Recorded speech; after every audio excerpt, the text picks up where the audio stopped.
Please don't. I'm a terrible offering. You really don't want to do this. I taste terrible. Not today. What?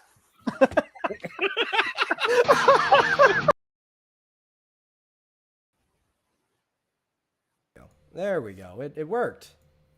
Now Hooray! switch our windows over, but it worked. We're live. We had some technical difficulties.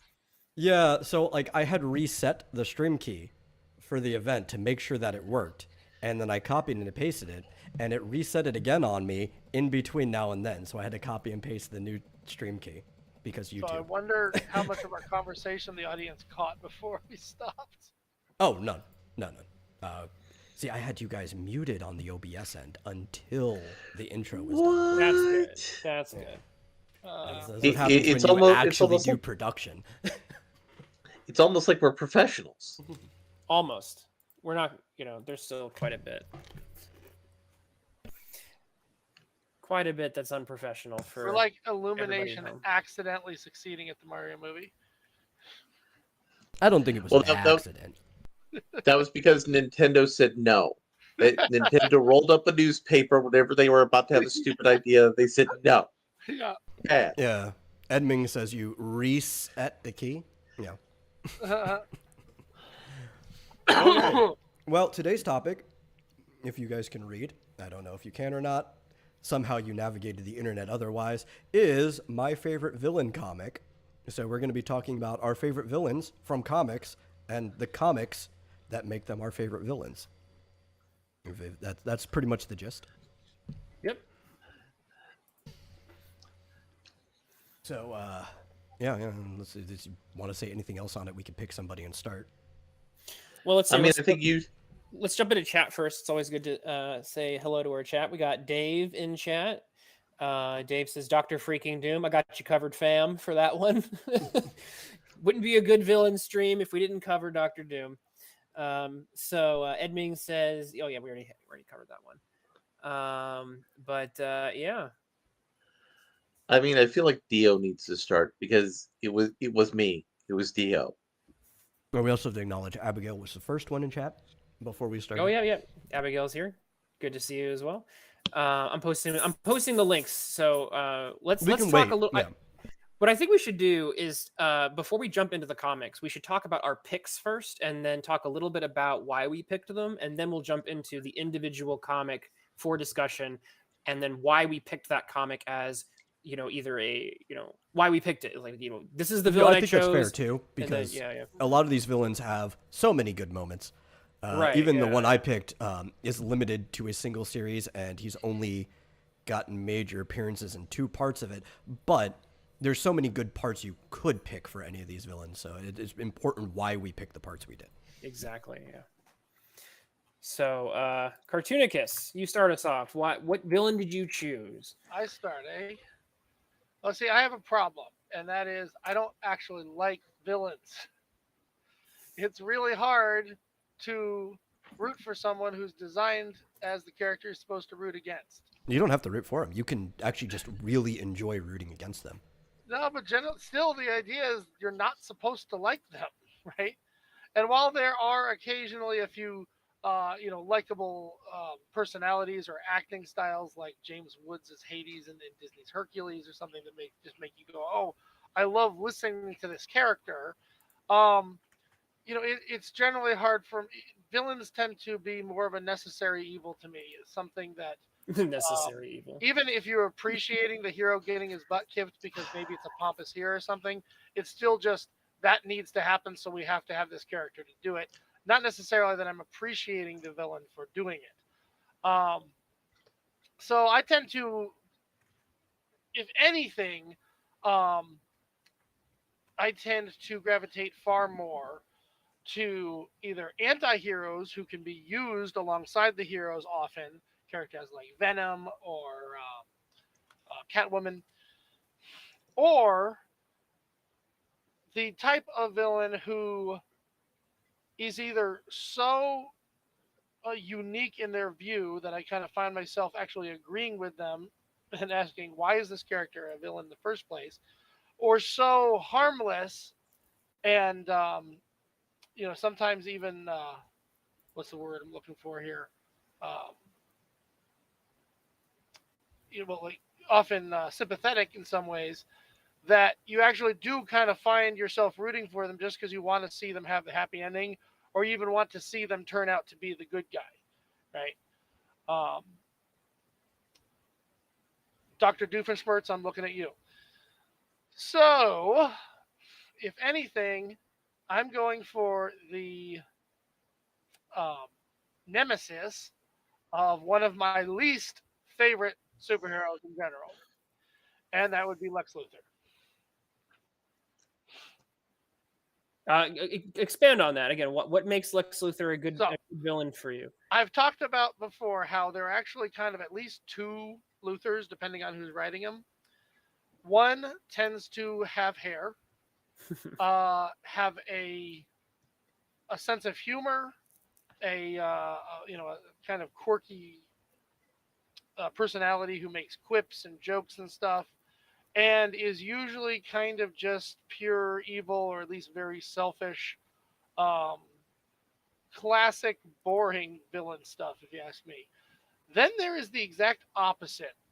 Lex without hair is usually a cold stone hardened businessman with one face, and that is serious, who honestly believes with every fiber of his being that he is doing the right thing and trying to protect people, usually from Superman, but often from many other things. He just doesn't care how many things he has to sacrifice, even if it's a couple people, in order to get that outcome.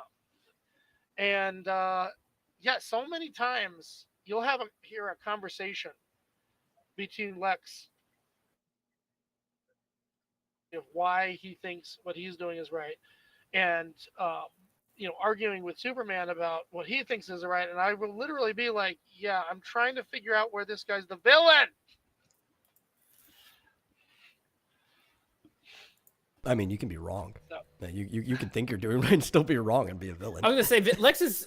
There are times when I literally Lex is agree very with him. easily a villain in I was gonna every say way. Smallville Lex is extremely sinister, and right before the issue right before the story we read, he murdered his own sister by stabbing her in the chest. Yeah. So, which is like the first time he actually did something really villainous in the entire series. No.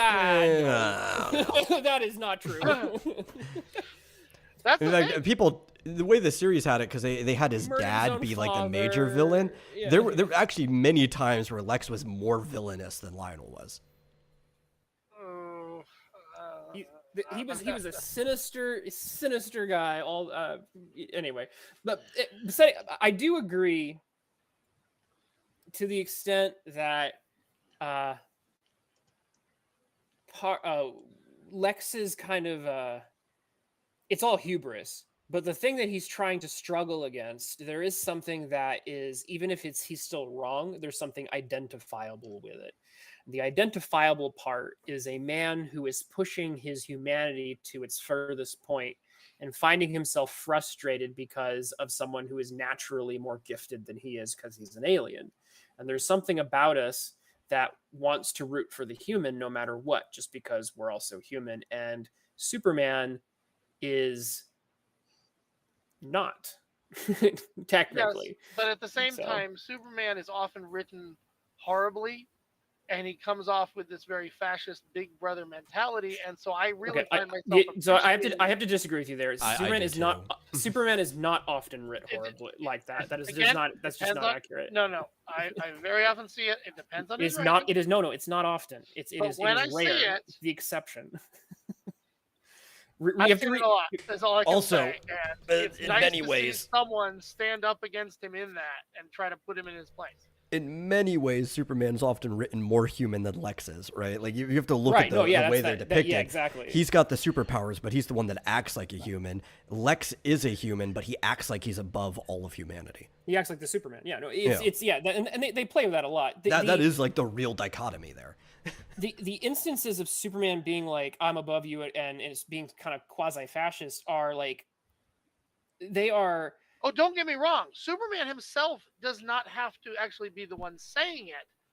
the writers can still get it in there on their own. It's still the exception rather than the rule. When you read a lot of Superman, and I'm talking about Golden Age, Silver Age, when you read a lot of Superman, it's just Well, like it is an Like I exception. said, It's there's only the really Lex becoming and the probably rule 2 Superman as well. within like the last 15 years.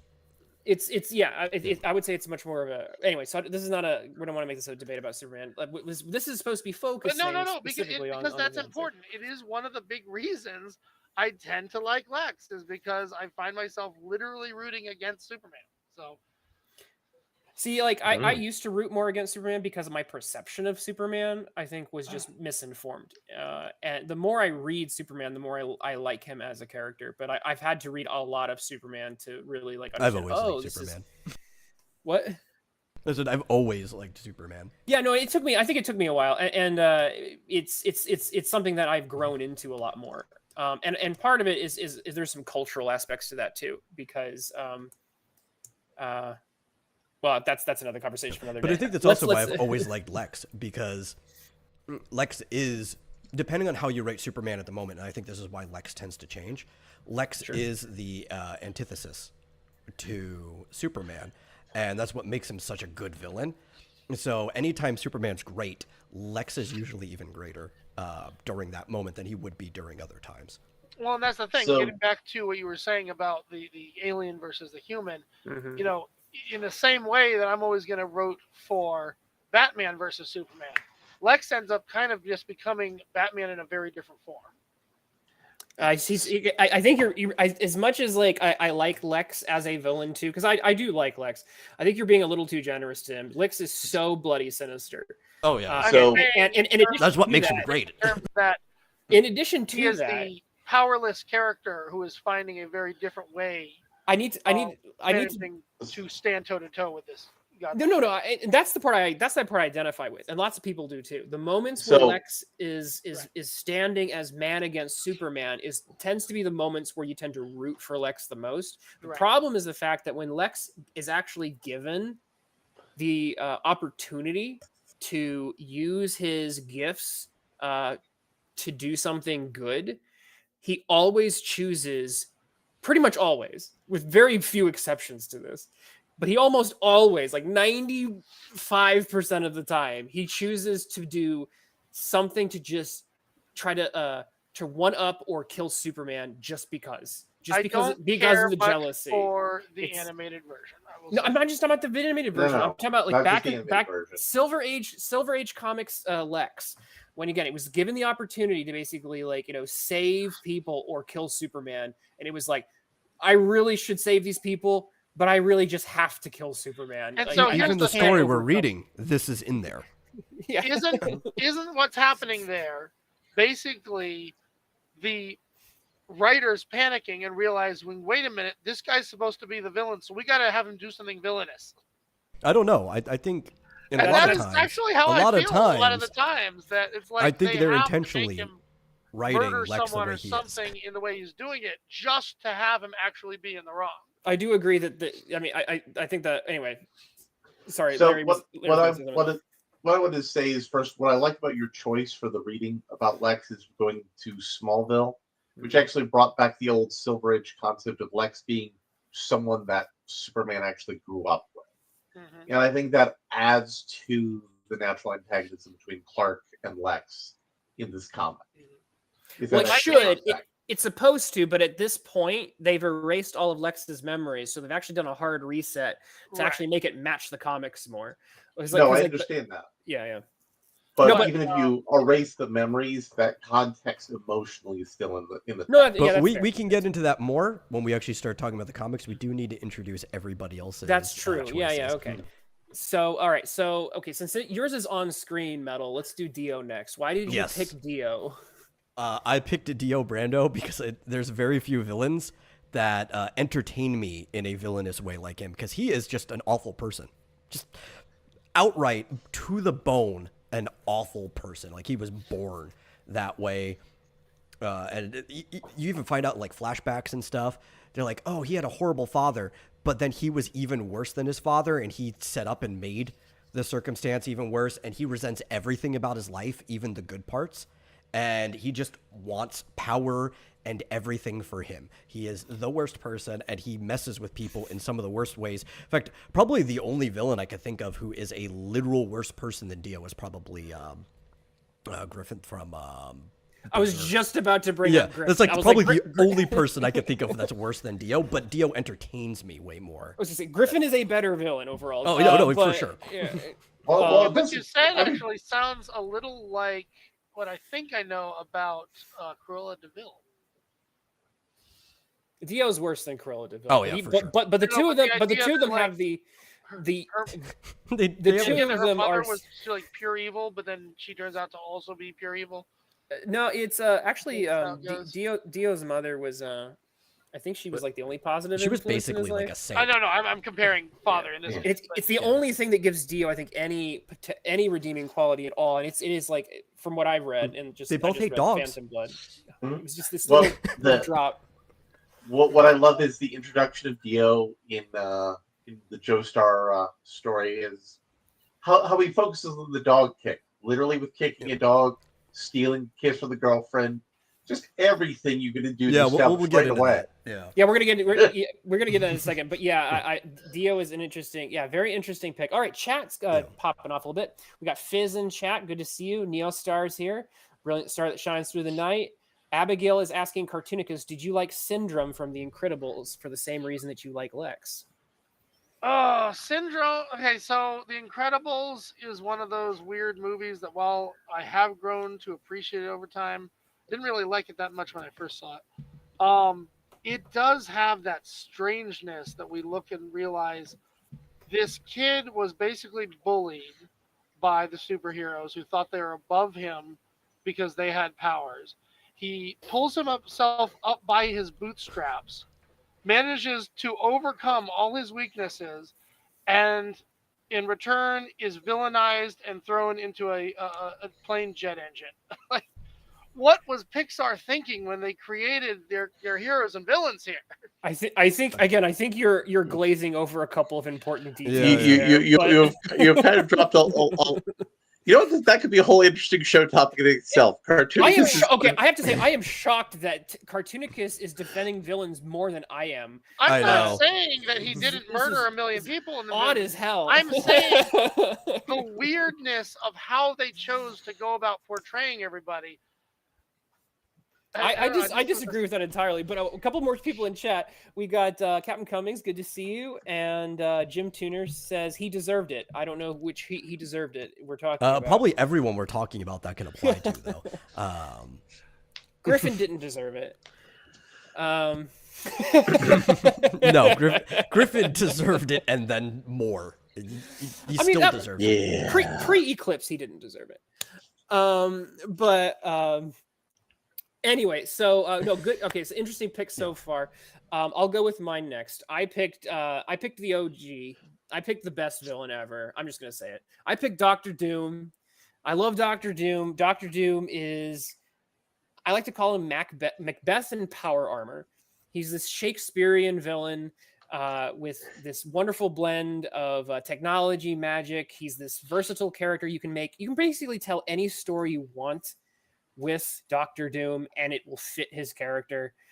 You can tell a supernatural story, a horror story. You can have him mix it up with Dracula and Blade, and it totally fits. You could have him mix it up with Reed Richards and Iron Man, and it totally fits. You could have him fight Captain America, and it totally fits. And you could have him fight Luke Cage, and it totally fits. And he is a supervillain for all seasons. And I'm reminded of Stan Lee's. I think one of the reasons why he's so good is Stan Lee says it really well. And I think Doctor Doom was one of Stan Lee's favorite Marvel characters, period. But I think it was definitely his favorite villain. And he said something like this, and it was, Doctor Doom wants to rule the world. It's not a crime to want to rule the world. And so as opposed to like the bank robbers and lots of the other kind of like the Spider-Man foes who would often just want like money grubbing and stuff like that, petty things, Doctor Doom had a much more grandiose vision for the world. And I think the writers who have written Doom best understand that. And the writers who don't understand that and think that Doctor Doom is just in a petty kind of jealousy feud with Reed Richards, Mark Waid, write him the worst. So putting all that aside, Doctor Doom has a wonderful sense of honor, fair play, and a ton of hubris, which is the one thing that tends to hold him back from actually succeeding.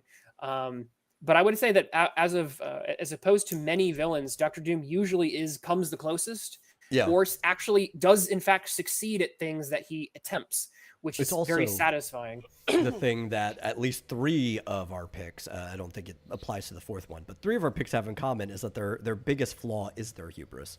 That's yeah. That's Didn't very. he take That's over the world and then give it back? what I'm saying. Like Doom does stuff like that, whereas other characters like can never succeed, or else it'd be game over. Doom's one of the few characters who has actually succeeded, given it up, or let the heroes win because I don't know he got bored or tired or disillusioned with winning. Do you think that Doom was supposed to be essentially the Thanos character before Thanos came on the scene?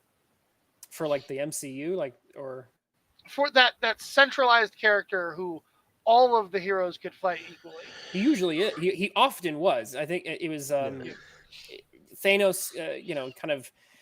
Thanos kind of represents more of the cosmic space side of things in a lot of ways, and he tends to before for I think a chunk of time, like he's often interacted with people like Silver Surfer. And like the space heroes, it was Infinity War, I think, that drew him more into the the actual like Marvel. Yeah, well, a good way to look at like how Thanos was supposed to be though is because original Mad Titan was supposed to be a force you couldn't reason with because he worshipped death. So in many ways, he was just supposed to be the arm of death. He was a a doomsday you could talk to in some ways. Actually, it's speaking of which, there's if you I saw some clips of the Silver Surfer show, and I think Thanos is in that, and the voice actor they got for Thanos is extremely like it's the opposite of Josh Brolin. It's this like high pitched kind of like, oh, I talk like this kind of a thing, or from what I remember, and I was just so surprised because it's completely the opposite of what you would expect him to have like a really dark, deep. You gotta have a guy with a Well, dark, remember, graphic voice. Yeah. in the 1980s, there was a major shortage of villain voices, and we ended up with like the same stock 3 voices on every cartoon. Abigail. Okay, so chat's popping off again. Abigail says, first off, Neostar agrees with me. Doom is top tier antagonism, definitely. Oh, I agree too. Abigail says, C. Syndrome could have easily been a hero on his own, but then he chose murder. That's probably what makes him and similar villains all the more tragic by choosing the worst kind of revenge. Neostar says... He's an absolute villain, make no mistake. I'm just saying, when you step back on it, Incredibles has a strange message to it. Well, we can talk about Incredibles.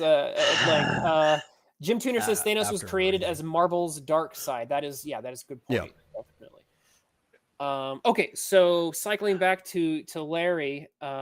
So I struggled with this assignment because there were 3 really good choices, and I was trying to struggle with other epic choices like Magneto, but Magneto's the redeemed villain, and I personally don't like redeemed villains as characters. I think it's kind of a cop-out. Either they're the former villain or they're just a villain who avoided becoming a better person. And then I focused on, since a lot of you guys were picking a specific run or specific read to focus on, so I picked the Joker, and I'm focusing my analysis through the Emperor Joker storyline, where Joker tricked Mxyzptlk into giving him all of his cosmic power. And that gives us the ability to truly take apart a psychotic mind and see what's going on inside. So let's talk a little bit more about why you picked the Joker as your villain of choice, because there's a lot to talk about when we're talking about Joker. He's another top tier, character. He's also the most different out of all of our picks. That's a good point. Yes, that was another thing I was trying to do. I didn't want to pick to be very samey. The key element of why the Joker, especially the story, is so important is when you amp everything up to all-powerful cosmic level, it actually reduces everything down to its core element. Why did you pick Joker in general before we get into the story you chose? I'm getting to that through the story. And it gets down to the core element of how the Joker and Batman are really the best protagonist-antagonist pairing in comics. How there is only one person who's the villain for the Batman that is his central villain. There are other villains that are challenges, but it's all about the Joker. And the Joker's only really interested in Batman. So Yeah, that's that wasn't always the case, though, right? well, I No, mean, but it kind Batman of has a whole evolved lot in of that villains. direction. But yes, it evolved in that direction. I don't remember where exactly that became the big thing in comics. I know some of that goes. It was 1986. It was Frank Miller's The Dark Knight Returns that Oh, really, was basically it? established the idea that Joker had this unhealthy, almost romantic kind of obsession with Batman, and then that kind of like became kind of a thing after that point. It's just like everything in Batman. Frank Miller entirely reinvented the universe. It became more. I'm not saying it maybe never was hinted at or something, but I think that was the story that really cemented that this is the direction we're going to take the character as having this monomania. Because beforehand, he was a clown who just did crimes, and they were thematic with clown stuff. That's what I thought. Like the infamous meme comic of the Boner. Yeah, the Boner. Yeah. Oh, not that. But yeah, that was why I picked that Joker. means, folks. A boner is a type of thing that goes wrong. It's not just the adult version of boner.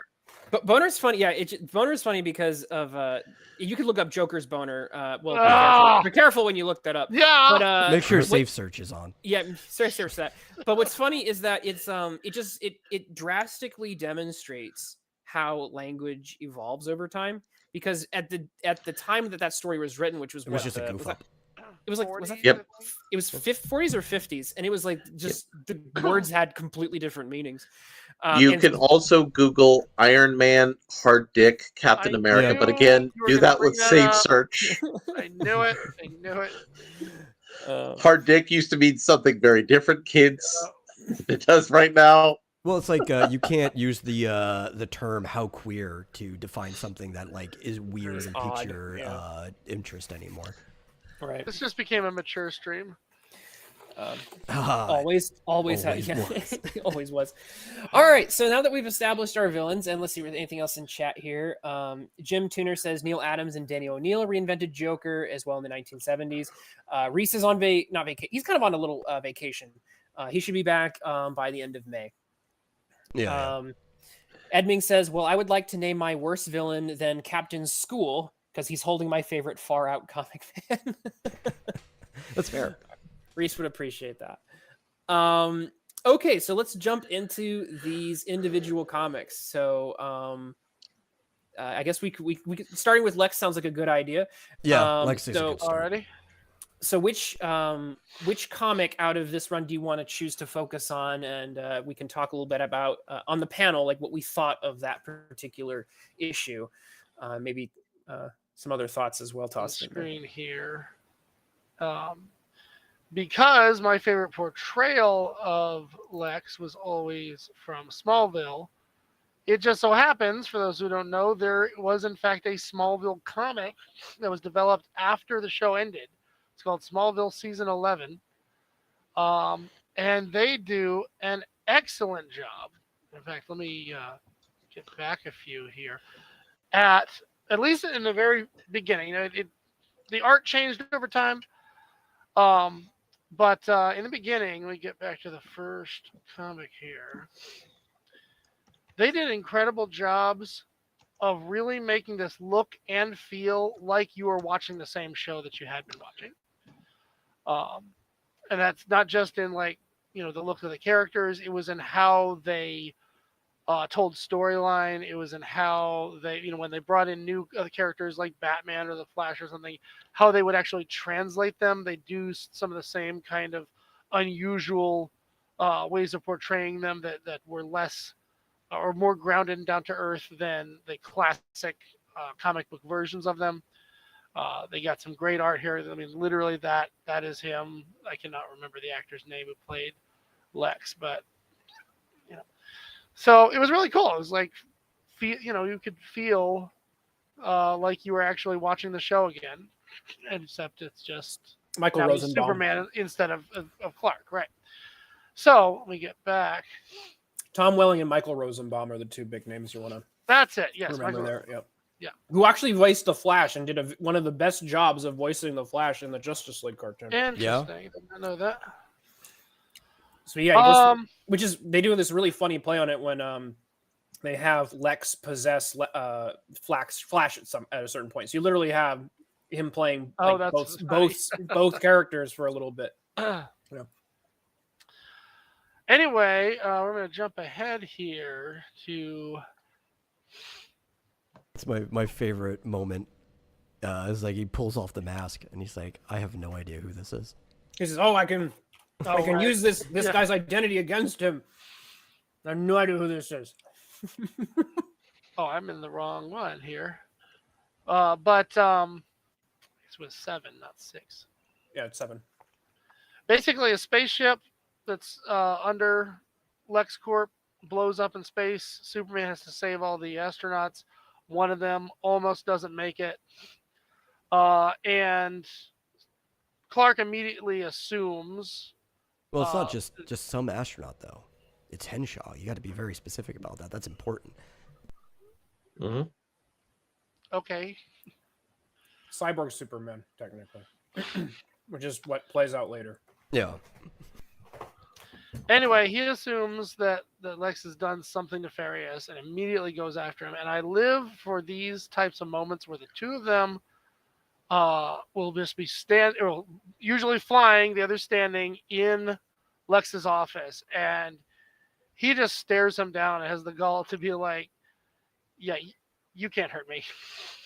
And here's why. And basically, Lex is like 15 steps ahead at all times. And you usually don't recognize that until way, at the very end of an arc. Every time you think somebody's got him, he'll suddenly slide some briefcase across the floor, and then it's like, I'll make you a proposition, and you're like, holy cow, he has accounted for every eventuality. But these are the kinds of conversation. Rosenbaum was always so calm in everything he did. As he's saying, please, anyone who blows out my eardrums gets to call me Lex. But he basically actually scroll up there. This is one thing. There's a couple technical details about the Smallville comic that I want to point out, just because I'm a nerd. No red trunks. No, not necessarily that. It's the fact that this comic was released, I think, first off on a weekly schedule, and it was like a digital and a print release. Because they were trying to release it like episodes of the show going live. Yeah, exactly. Okay, so there's a couple of consequences to that from a formal kind of style and form aspect. First off, and some of the things I kind of don't like, but I do understand them. And one of them is the fact that you'll notice the panels are very they're very square. There's not the typical comic book panels, which makes it look a little more cinematic and more television showy. That's what I was thinking. Yeah. However, the second thing is the fact that because they were releasing on such an accelerated schedule, the editing is sloppy. Read that line, the one where he says about blowing his eardrums out. Anyone who blows out my eardrums gets to call me Lex. Oh, call Lex. That's funny. You put in the me there twice. So yeah, I noticed that a lot when reading this. Was like there was a lot of just really bad word balloons.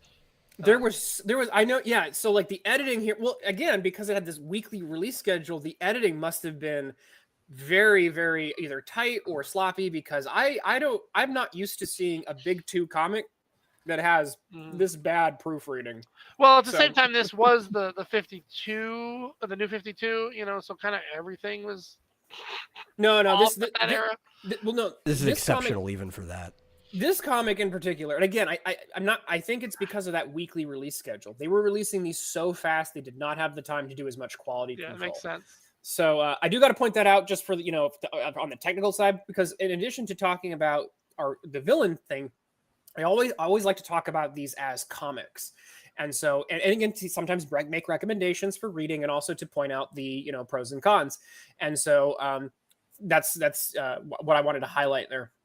But yeah, it's actually kind of fun to pull out your red pen and say, how many typos can I find in Smallville season? Well, And I it's will also say something, this. it's because the industry's not used to it, right? Because manga goes weekly, but they also make sure that you have like 6 months ahead or whatever. Like this would have been done and edited if this was like in a Japanese weekly release. Well, we'll get to the weaknesses. No, we of will. the I'm just saying, manga it's like format in a second. they decided to do a release schedule that they're not typically used to, and that's part of the crunch, That's a good point. Yeah. No, excellent. Excellent points. Awesome. I love it all around. All right. So sorry, I didn't mean to derail you No there, but I problem. did want to. Those are interesting. I was thinking Michael Rosenbaum did a lot of whispering on that show, so maybe the me's in there. We just can't see it. Okay. But Clark here is accusing him of having set everything up, and he has an answer for everything. Right? The military rushed me, and corners were cut, mistakes were made. Right? Just like this comic. Okay, sorry. And I love this line here, right? Clark starts to lose it. He says, I would do a great many things if I were you. Attacking me would not be one of them. That is how confident Lex is. All right. He always has 19,000 backup plans going on. You don't have a clue what they are. And he knows whatever the scenario is, he's ready to deal with it. And sure enough, here comes the military, who had already, he actually defended Superman to the military, knowing full well they would end up going after him on his own. So once again, he gets to claim, complete innocence in this scenario. So let me point out something that I kind of like about Lex here. So the interesting thing that I like about Lex in these scenes, and the whole trope of the office showdown, has become kind of a you see it every time. It's become a It's kind of interesting. A motif. It's become a Superman motif. It's part of their toolbox, and they know that the minute that they portray it, the audience knows that what we're in for. And so I do also, I like the Superman Lex office showdowns or stare downs. But in addition to that, this points out something else about Lex that I think is unique about his character, and it's unique as opposed to some of the I would say almost all of the supervillain hero team ups. And I do want to bring up that somebody in chat, it might have been Fizz, said that his favorite, it was Fizz. Fizz thinks that Hal Jordan and Sinestro have the most interesting hero villain dynamics in comics. And that's an interesting pair too. One of the things that I think that makes Lex stand out very uniquely is the fact that in these stare downs, Lex has a lot of contingency plans, but they are all contingent on one thing: that Superman is not actually going to use any of his wonderful powers and instantly vaporize him. What's fast, and that actually makes this a very fascinating thing, because you have Lex, and although he's got these like plans and schemes, he's doing so with a very high level of vulnerability. Even Dr. Doom, when Dr. Doom walks into conflicts, Dr. Doom has his power armor, which is means that he has 100,000 superpowers technically. And he thinks that people might actually try to kill him in the right. and Doom also has a bloody force field, which is one of those out of that 10,000 gadgets and superpowers that he's got. One of those is a force field. So when people do try things, he's got that. Most of the time, when Lex is doing these showdowns, he's doing it in a business suit. It might be an expensive business suit, but a lot of the times he's doing it with just him and his own confidence that he is ahead. Now, occasionally during John Byrne's run, I'm sure Larry will remember, Larry and some others will remember this. He had the kryptonite ring. Yeah. But aside from that, and that was a temporary thing in many cases, it is just Lex. Which gave him cancer. Right, exactly. It is just Lex in the room knowing that he's ahead. And that, because he's so vulnerable in those moments, it shows a lot about his own confidence. But it also shows this sort of faith that interestingly enough, that Lex has in Superman. Lex Yeah. knows. I love that about Lex. Yeah, he knows that this guy could snap his neck before he'd have a chance to blink or use the heat vision or all the other stuff. But he knows Superman enough to know that he would never do that, and so he's always basically kind of he's basically pulling a catbird seat, like a cat that walks in front of a dog, knowing that I can taunt you, and if you try anything, the master will yell at you. And he's almost taunting him with his vulnerability, which is very fascinating too. Yeah, so this in particular, so I actually don't normally like the Smallville version of Lex. I'm gonna put that out there. It's my second least favorite version of Lex after that horrible not Lex Luthor that was in the Snyder stuff. Oh, we all hate that one. Yeah. Like you said, But hair, right? Always. because of kind of the reset with the memory thing, and they're writing him to be a little bit more like how you traditionally see comic Lex, I really liked this one. And it kind of subverted the good nature. Like, I think I'm trying to do things in a good way, Lex, because there's this constant double speak that if you're paying attention to the comic, they're doing intentionally, where he's trying to sell that the reason he's going after Superman is because he is afraid Superman might do something wrong, or that he can't be trusted. But everything he's doing is also contingent on the fact that he believes Superman wouldn't do something wrong more than anyone else. Lex is just this petty egotist that wants to be above everyone else, and this whole thing is just a game of cat and mouse for him to come out on top of it. Yeah. I'm not going to try to find it because it's several issues down, but don't forget he has the consciousness here of Tess. Was it Mercer? I think was her last name. Mercer. Yeah. Trapped in his head, and he's trying to get her out. Half of the stuff he's doing here that he's using Superman to accomplish is actually about getting the technology so we can make that happen. Yeah, it's all for his own gain. All of this. But it's not necessarily that he just thinks he's this godlike character who can't be wrong. He's actually got many different goals that he's actually going after. Sure, but all those goals are selfish, and many of them are egotistically driven. They are, but at the same time, as he's rightly pointing out, like, if this works, think about how good it could be for the rest of humanity. Yeah, no, but So he's always got this like 1-2 step of two different sides going back and forth. So I'm with Metal. See, the thing is that when he says, "Oh, think of the good we could do with humanity," there's well, even part of that when he's talking to Tess, he knows that he's talking to an actual person and not like some hallucination of his consciousness. If he knew that this was like some vision of the past, he would have no reason to lie to this person. But because he knows that he's going to get this consciousness out of his head, this is a separate person, he would talk to Tess's ghost or consciousness the same way he would talk to anyone else.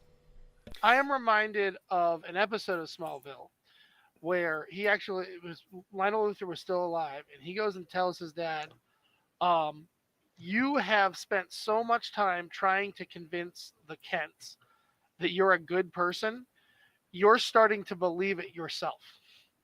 And I could easily attribute that to this version of Lex, if not others, that there's always that side of him, whatever his other motives may be, he's got 18, it's just like he's got 18 backup plans. He's got 18 motives as well. And some of them are good, some of them are less good, but they can be all compiled into this one big complicated mush. Yeah, so Smallville is the version of Lex, to my knowledge, that did a lot to because it's a show, and now you know why we're on this comic, and it's a CW show, and so like the melodrama maxed out to 11 that did a lot to humanize or attempt to humanize Lex. And aside from the melodrama, I will say that I do appreciate in this comic that they are spending a lot of time on relationships. It's not a typical comic in many ways, but because of the choices they're making with relationships, they're able to do some interesting things.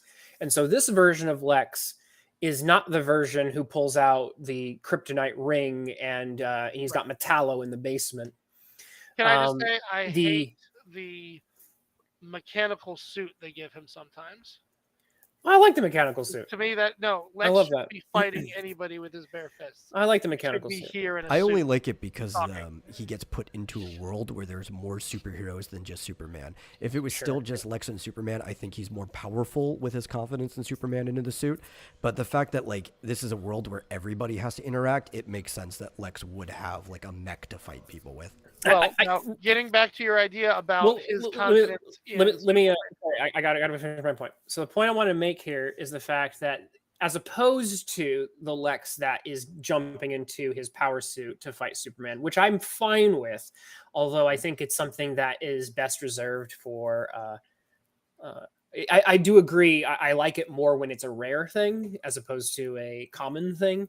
I still like that he's willing to do it occasionally, and I still like it. It's cool, Yeah. and I like. But I it's like like the it makes design of it. sense that like But- say a Green Lantern comes in and is like, they're not as reserved as Superman. I might actually need something. Right, yeah, but let me putting all that aside. This version of Lex is not the type that's really going to get into that suit. He's much more likely to do psychological manipulation, and that ties in with the show being so heavily based in human relationship drama and not having a budget. Because like if you guys remember Smallville's special effects budget, it wasn't great.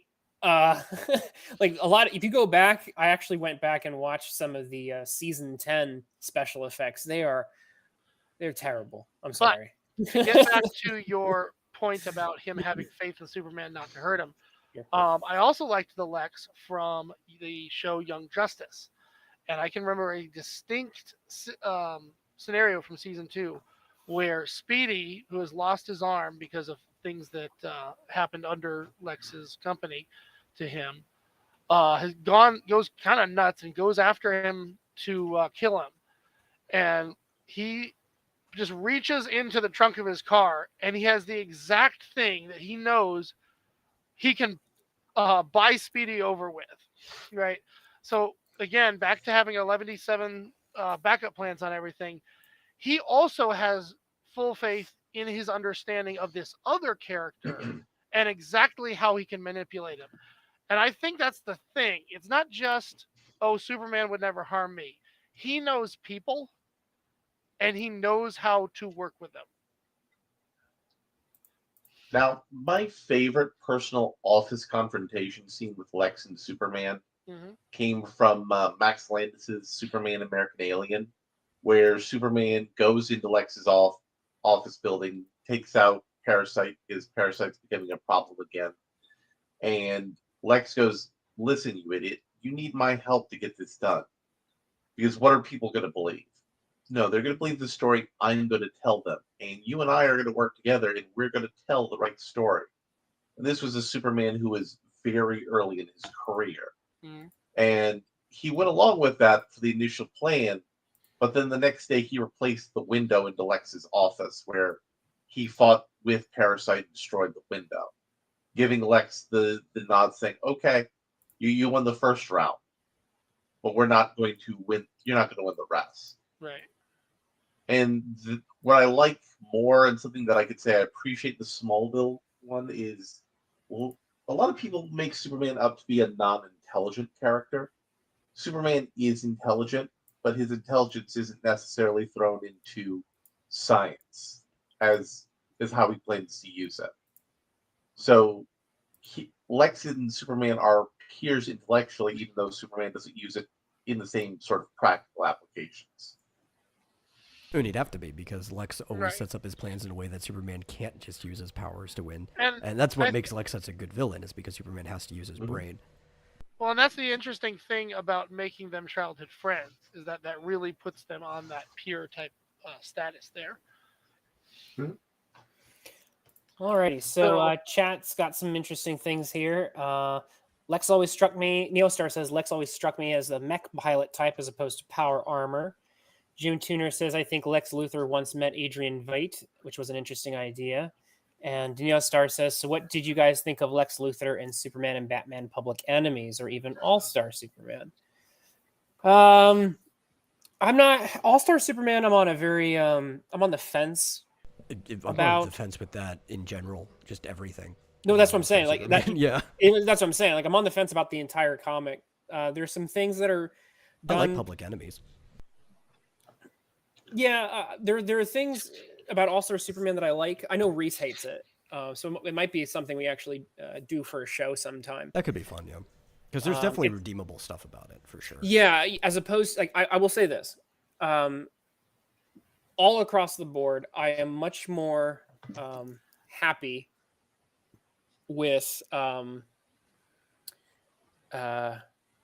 All-Star Superman than Arkham Asylum. So Grant Morrison's take on Superman, I'm much more okay with than Grant Morrison's take on Batman, which I thought was gosh awful. Yeah, I think the only version of Arkham Asylum I like is the video game, which was again more like the Timverse that it came off of than the actual comic. But so we I'll probably keep things moving. Let's change things up a ton and do manga next. Yeah, because if we went straight to yours, we'd be doing two very similar villains back to back. So yeah, let's go over to JoJo's.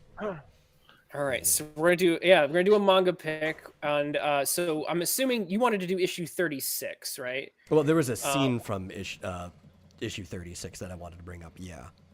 Okay, so before we do issue 36, I think we should do. Is it issue 1 that has him kicking the dog, or is this It might be 2. So issue 1, and that's why I didn't have you guys read I don't remember That's that. the most dialogue heavy out of all of them. And that could have been like a whole American comic as far as like dialogue goes, and then it goes back to like normal because manga's usually written to be a faster pace when it debuts in a magazine. So I don't think it's the first one because I don't remember that, and I think read it's the first 2. chapter, and then Then I he started comes in and having kicks all the dog. kinds of glitches, and I couldn't get stuff to pull up. Yeah. So that'll be after. I had you guys read 3 through 5 specifically. Well, I read the because entire.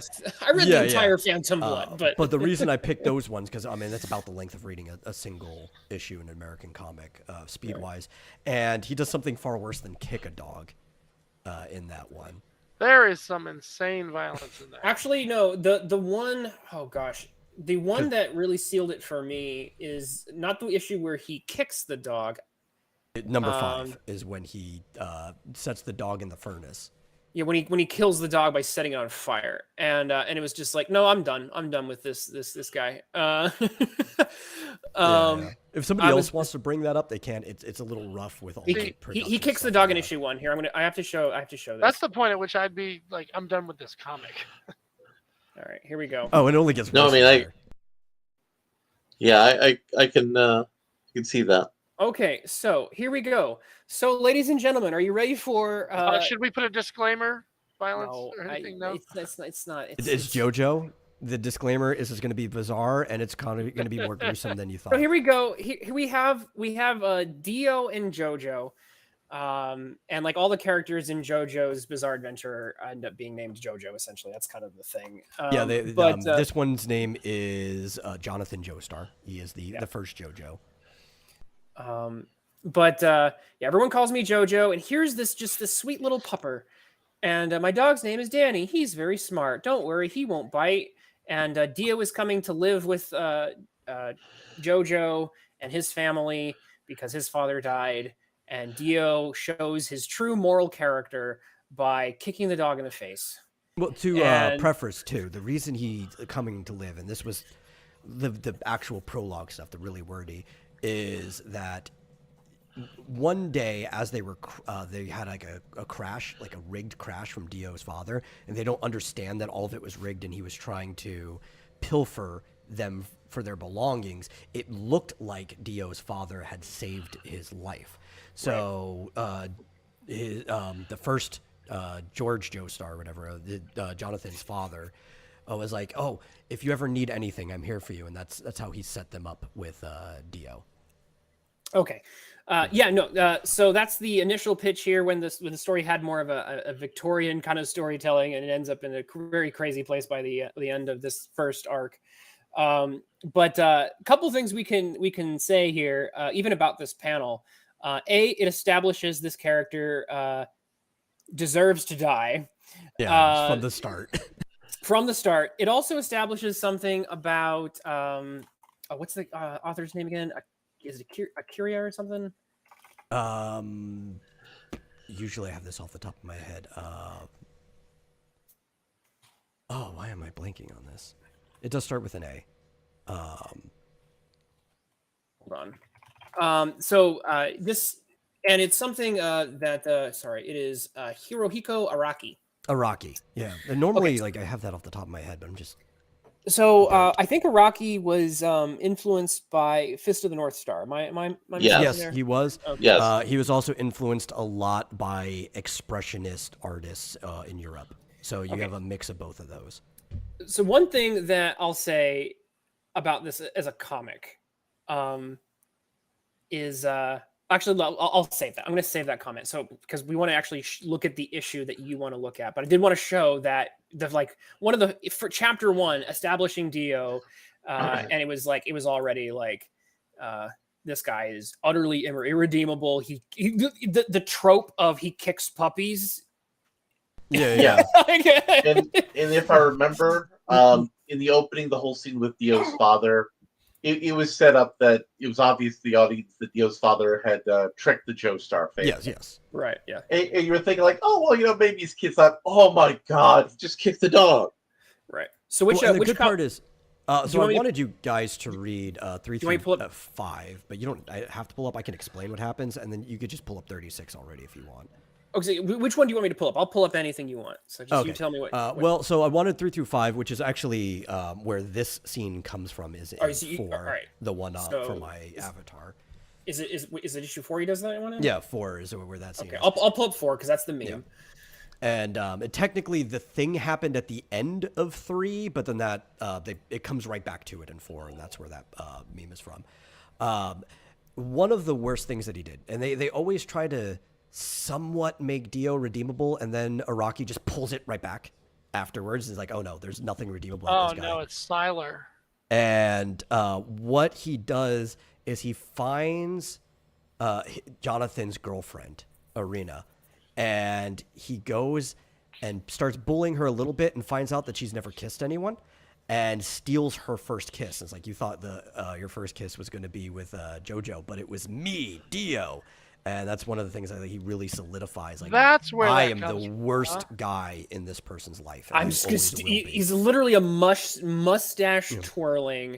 Yeah. I will steal your first kiss. And then immediately afterwards, she goes and tries to wash her face with mud because she'd rather have muddy water than his saliva on him. It's your womanly way of like insulting him, because like they're all supposed to be the setting here, although it's a manga, the setting here is Victorian England, and so we're supposed to be dealing with Victorian gentlemen, and so they have that very English sense of honor, except completely filtered through Japanese. Yeah, they even have like an old-fashioned boxing match very early on when they're still in school. And it's great. And then after this, like he's just still trying to up the ante. So like Jonathan finds out about this. He's like, I'm going to confront Dio, and Dio's like, I'm not done with you. So the next day, the guy goes to like throw all of their stuff, like their groundskeeper goes to throw everything into the furnace that they're getting rid of, because that's how you had to get rid of your trash back then. And I mean, we still technically do now, we just outsource it. So he throws everything in the furnace, and then he starts hearing something on the inside, and he opens the door, and Dio had put Danny into a bag into the furnace, and he couldn't move around until after the bag burnt off, and the dog comes out of the furnace on fire. Yeah. And that's when they have like the big confrontation. They have a fight in the like the foyer of the house, and it causes like Dio to kind of run off because they knock this mask down that he finds out, and that's the actual whole setup of the story is Dio finds this, or technically it was the elder Joestar who found it because he is into like archaeology and stuff, and they get this mask from Mexico, and he finds out that blood triggers the mask, and he starts trying to figure out what it does, and eventually finds out that if somebody's wearing the mask when it triggers, it turns them into a vampire. So Dio has a big confrontation with Jonathan again, where he falls out a window, but he falls out of the window while putting the mask on and comes back in as a vampire. and everything just gets worse from there because he's basically like Dracula, but if Dracula had literally no reservations like in him at all. You see, Dracula was a man of honor. Yeah, Jojo is not. Dio's not a man of honor at all. No, and that's what I wanted to bring. Probably the most evil thing I can think of in all of it, because Dio comes back as a villain again in part 3 and all that. But the most evil thing to me that he did happened in chapter 36. Going pull up 36, yeah. The minute I saw that, I was like, oh, I know exactly what what moment you're picking and why you said that. Yeah, it was very, very clear what we're doing there. Alrighty, I'll pull it up here. Am I about to be scarred for life? Yes, probably. This is what happens after the wedding. No. This is before he actually defeats Dio and the wedding and everything. Though that is pretty bad too. Okay, so do you want to explain kind of very briefly? Jumping ahead there a bit. So Dio has kind of taken over this town. He's kind of become like this vampire lord, and he hasn't quite turned everyone, but he thinks that he'll have the town taken over by like sunrise. And during this time, Jonathan and his mentor Zappelli and everybody had been marching on to basically like his castle. They lose people on the way and stuff. And this is kind of like an aside, a meanwhile showing you what's happening as they're trying to get into his keep. And Dio, while trying to take over this town, he's trying to act like he's a graceful guy, like he's a good lord. And this woman's like begging him, like, please, anything, just don't take my child. And Dio's like, okay, you have my word. I promise you. I nor none of my men will hurt your child. But you have to become one of us, right? So he turns her into a vampire, and immediately, or a ghoul or whatever you want to call it, she loses all inhibition and control, becoming a vampire, and ends up eating her own baby. So he kept his word. None of him or his men harmed the child. She was the one who did. And then he says it too. He's like, I technically kept my word. Ooh. In a way, it's like, she's already your slave. You don't have to be saying this. It's just like, he's so egotistical, and like he's got such pride that he even has to say this to himself. Here's my thing. Yeah. I know this sounds weird, but when the dog was on, when he burned the dog, I was already at like an 11 for this guy dies. So like this scene actually didn't, apart from the gruesome imagery, because it's pretty gruesome. Aside from the gruesome imagery, I was already at like, you can't take me any further past, because like Danny, they show these scenes of Danny just being the bestest dog ever, and it's just like you killed Doggo. Like there's nothing. I cannot feel any more than this. I get that. To me, the thing is, no, I get. I get it. I'm Dio originally had this strong hatred for Jonathan because of what his family represented, right? And yeah, obviously he's a mean person in general, but you see, like, he's got lackeys. He can have relationships with people. But then, like, he gets driven to this point when he becomes, like, a vampire. It accelerates every other part and exaggerates every part of his personality, that it doesn't even matter whether he cares or doesn't care about a person. He just becomes this vile, malicious person to all living beings in general. Abigail says, the more I hear about this Dio guy, the less I like him. Well, so that's why I like him. He's made to be... All right, so this is where I have some comments. About Dio as a character, and also JoJo and Araki's comic book construction. So it's interesting because regarding the comic...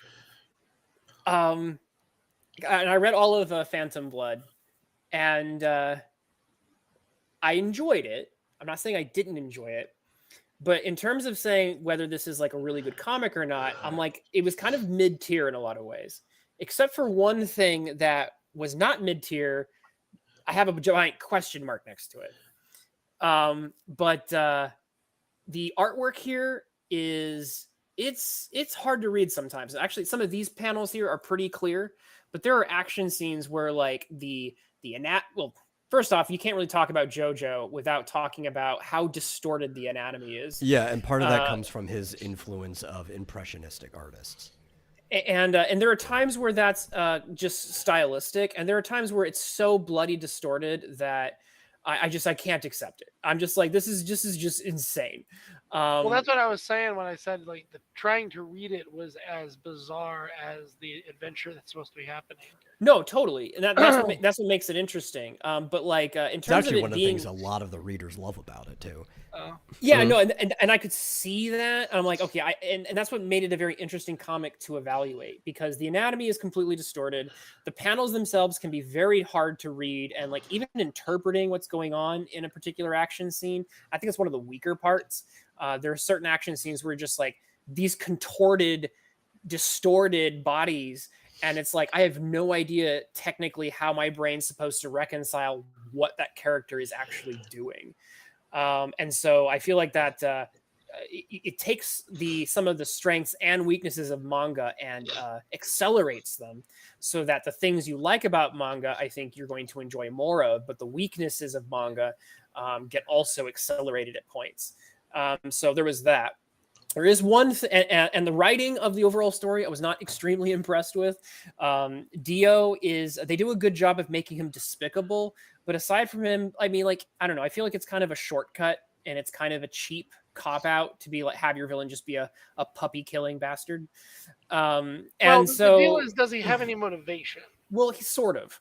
And at least, now I know that they flesh this out more in further volumes, but just taking Phantom Blood, which is what I read, and I think it's fair to take at least Phantom Blood for Judge.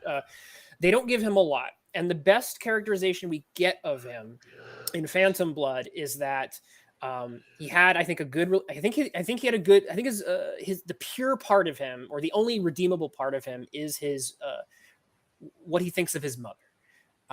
He very clearly in this story likes his mother, respects his mother, loves the memory of his mother, blames his father for his mother's death, essentially. Yeah. And so he's very clearly got that wound. Well, hey, Rhys is in the chat. Well, there's also this other underlying thing that's part of the motivation on why he is so bad, because as much as it seems like he likes himself, he hates himself. And part of what he hates about himself is that half of him is his father.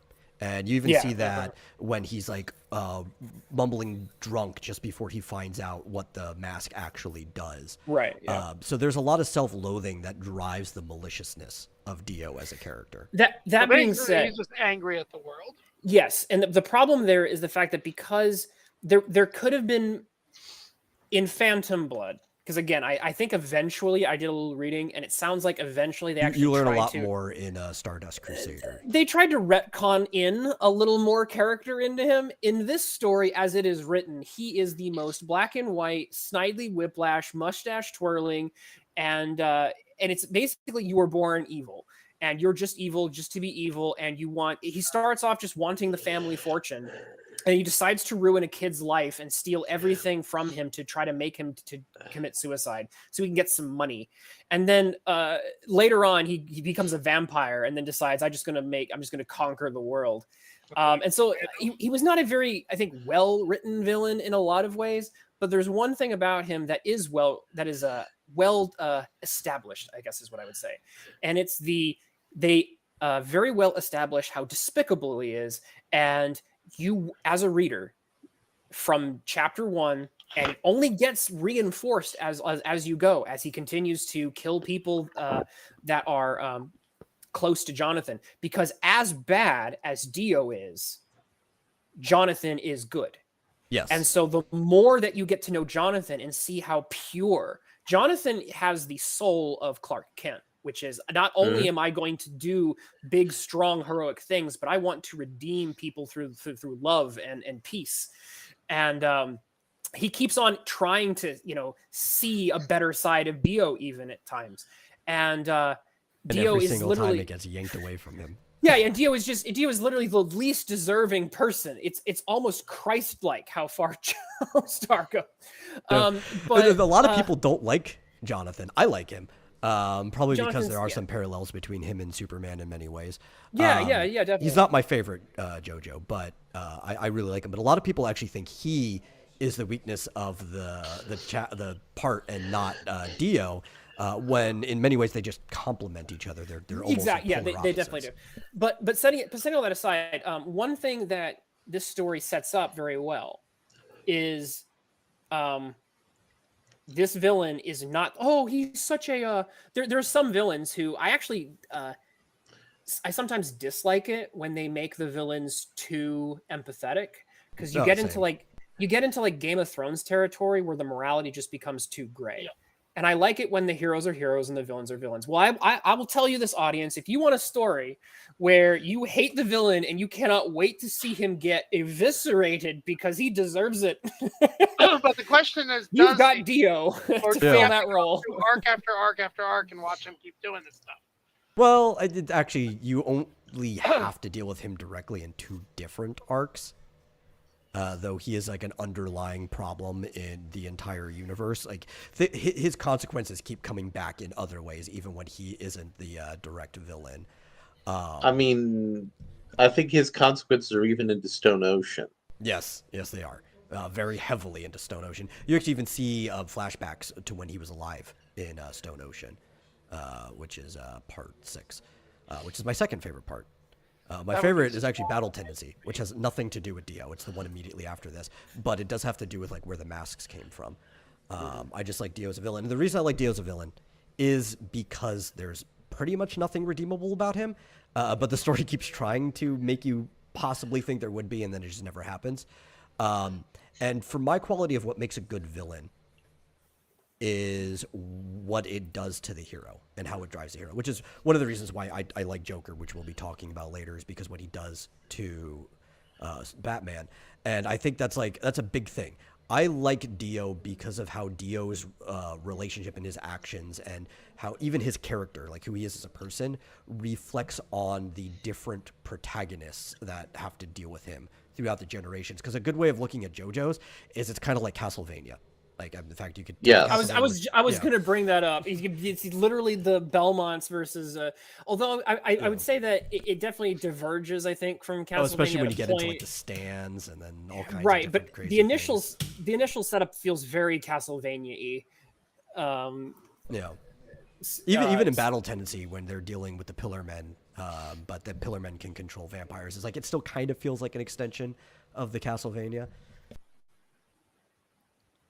Yeah, look at that distorted. That is not a human being. And then you also get to the fact that what was the name again for the guy who does the art?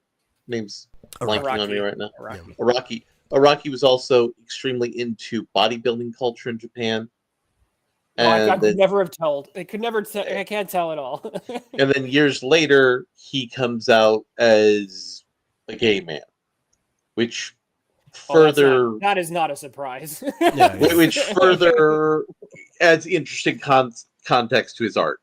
He's the type of guy that if he gets interested in something, he just kind of puts it in. Like he could read a random Wikipedia article about something. Actually, that's a joke that happens in Stone Ocean, where it's like, look, Araki read a random Wikipedia article about floaters, so he gave somebody the ability to control floaters, right? Like he puts that stuff in there, but it makes for some interesting storytelling, at least in not so much the long term, though I do like his long term stories, but the short term, like the individual parts. He always has like very interesting things going on.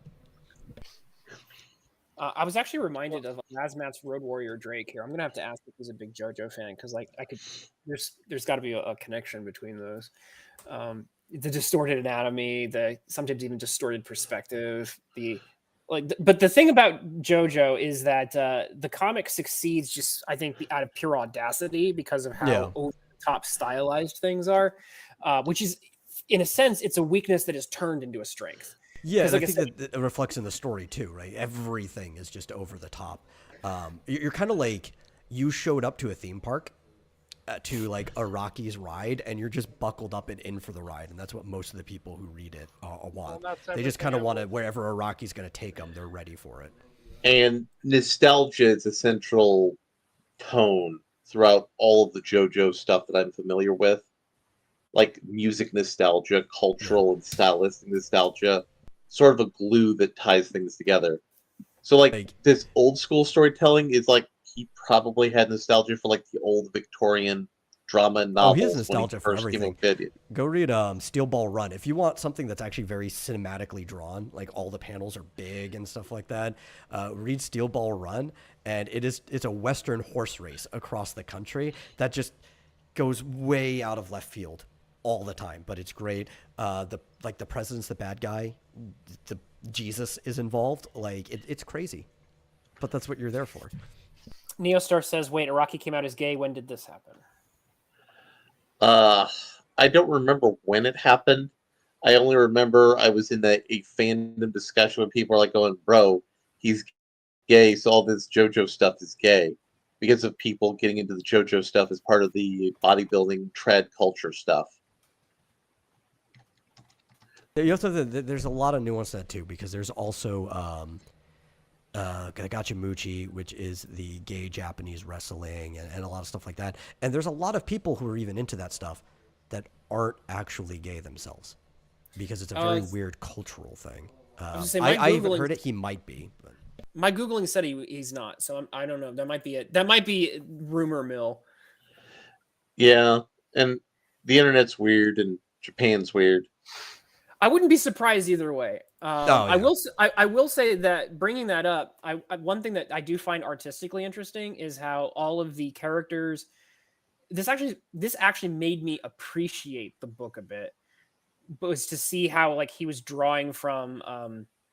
I guess this would make sense with the Impressionists too, but like it almost felt like characters were posed like Roman and Greek like statue, like yeah. Oh yeah. It was like it was either ballet dancers or Roman statues, and it was basically like he was drawing these characters in these just insane ways.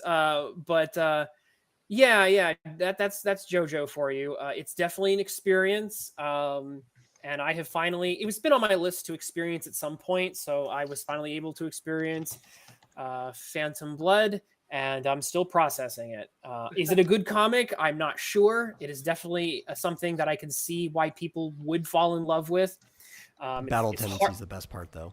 I would say it's a hard thing to judge, actually, because like I said, even the weaknesses end up being strengths in the hands of this particular author. But by golly, there are definitely some structural weaknesses. One thing with manga that I've noticed is because they're being often so rushed, individual panels that definitely need more space are like cramped as hell. It's like here's an action shot that should be like either a splash page or a panel that should take up half a page, and it's like no, you're going to get especially 2 centimeters. That gets better with Araki the further you get on. I was going to ask that last page we were on there. How far into the comic is that? Because that looked a lot cleaner than we were looking at earlier. It's about 3/4 through that first arc. Yeah.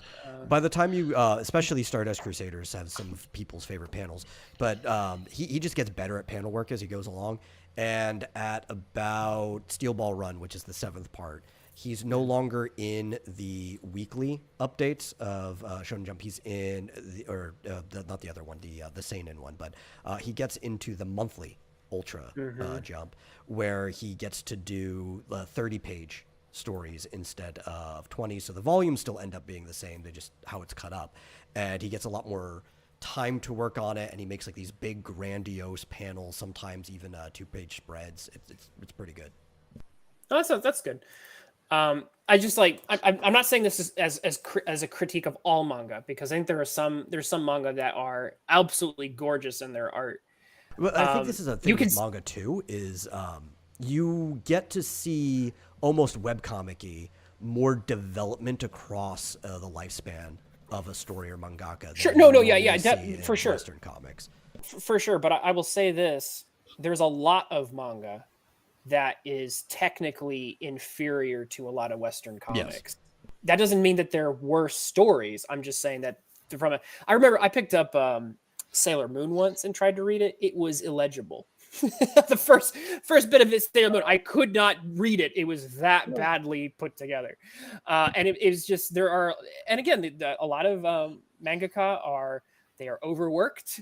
They have like atrocious working conditions, and they're cramming on like was it weekly basis? They're just like machines, and there's a lot of shortcuts that are taken as a result. And so even though these are things that we grow to enjoy about manga, even sometimes there are technical weaknesses in the form. I do like to point those out.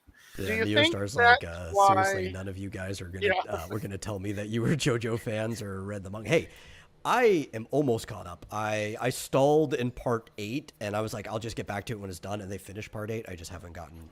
He finished part 8. They haven't gotten around to it yet. They're in part 9 now. Is where everybody's sitting with him and his editors. But I like JoJo's. I'm a big fan of JoJo's. I read all of it. I've read at least the first 6 parts more than once. Jim Tuner says the manga without technical weaknesses usually has lots of assistants working on it uncredited. Ooh.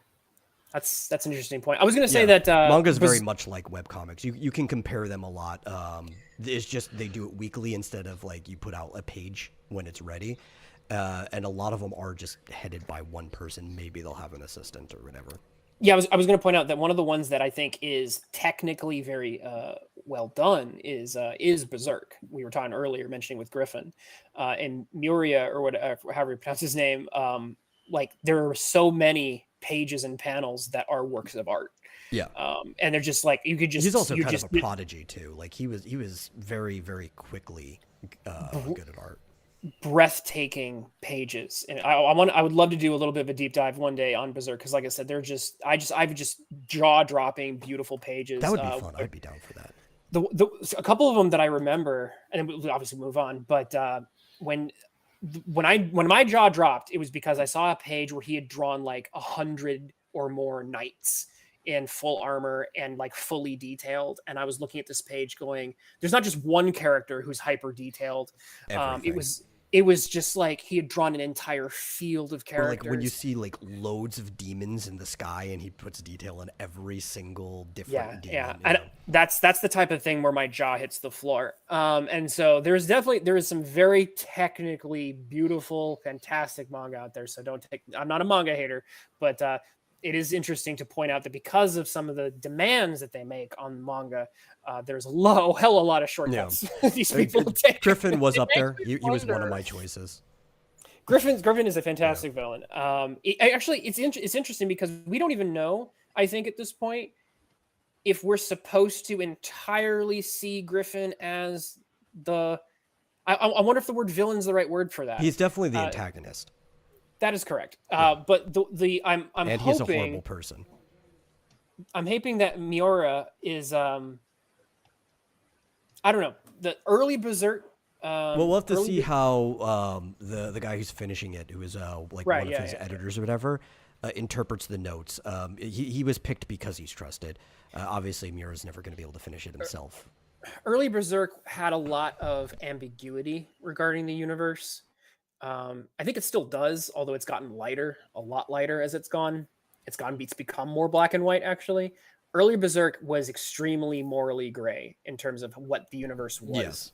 So I'm hoping that they're able to deliver a very satisfying ending. Honestly, in some ways, I would say it was just more morally charcoal. Everything was dark. No, it was dark. What I'm saying is that like the whole idea of the fact that like. Well, I even mean the morals, the possible good ends was almost closer to the bad. It was like you're gray, but you're like sitting in the charcoal. We got to move on, but I will say this: one of the things I remember about Berserk was the fact that in a lot of stories, even dark stories, if you have an afterlife, if you're good, you would go to that afterlife, right? That's typically a story that has any sense of like justice to it. One of the things that made Berserk, especially early Berserk, so bloody dark was the idea that if you got killed by a demon, they call them apostles. Yeah. Being killed by the demon meant that your afterlife was in like the River Styx, and the River Styx, as portrayed in this story, was disgustingly horrifying.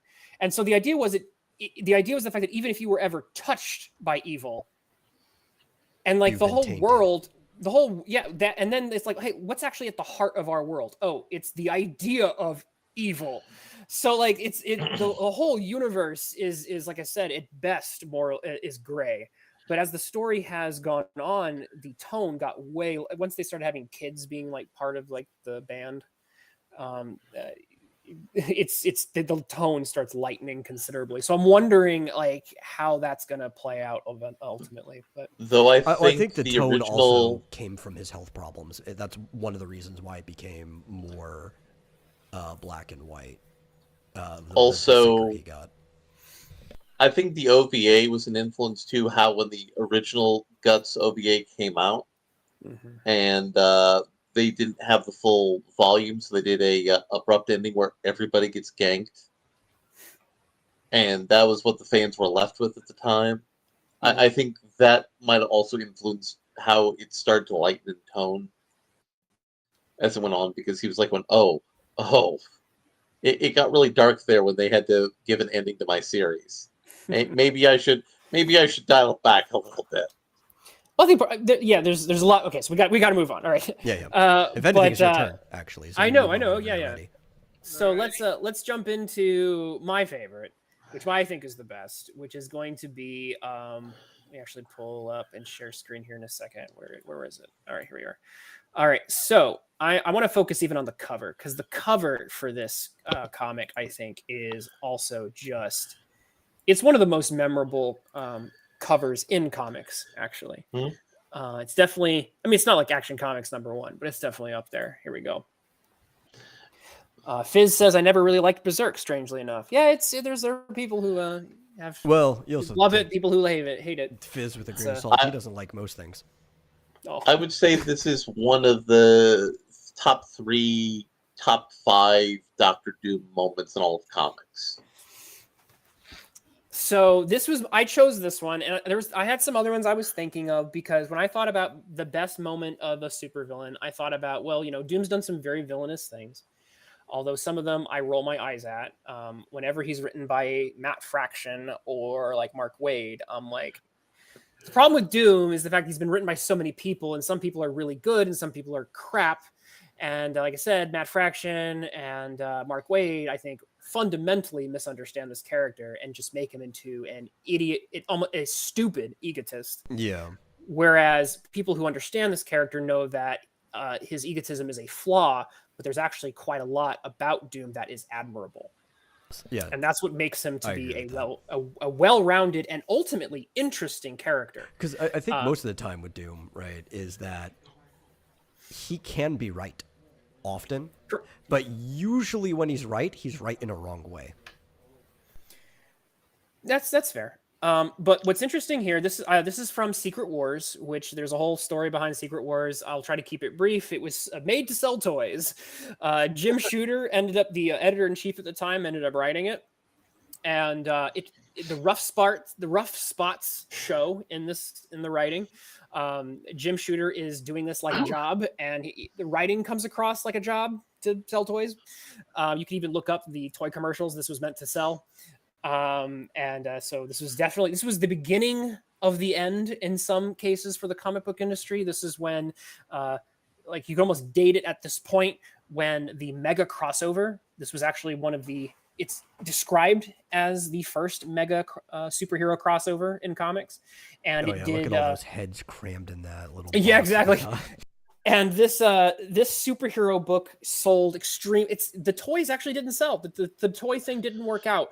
But the mega crossover, where you take a whole bunch of superheroes and you toss them in a blender and have them interact with each other, became one of the fundamental aspects of the superhero big two comic book industry. And we're dealing with those ramifications today. This is the beginning. This is the seed of the MCU right here.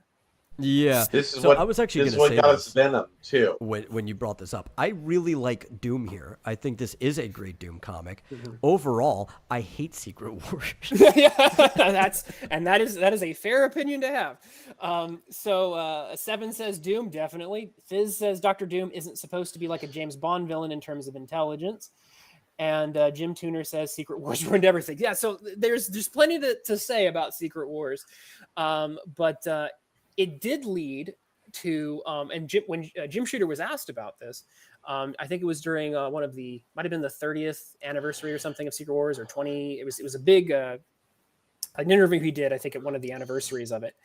And he ended up saying that as he wrote Secret Wars, Doom basically became the main character. That really comes to a head in this issue where Doom is on the cover. I think it's when one of those characters writes themselves into being the main character, because he just has such a strong personality. It's kind of like running a D&D campaign where the character that has the strongest personality just accidentally works their way into being the main character of the story. And I think that would make sense. Yeah, Jim Shooter is the writer here. Mike Zeck's the penciler. John Beatty's on inks. John Rosen's lettering. Christy Scheel is colorist. And Tom DeFalco is our editor.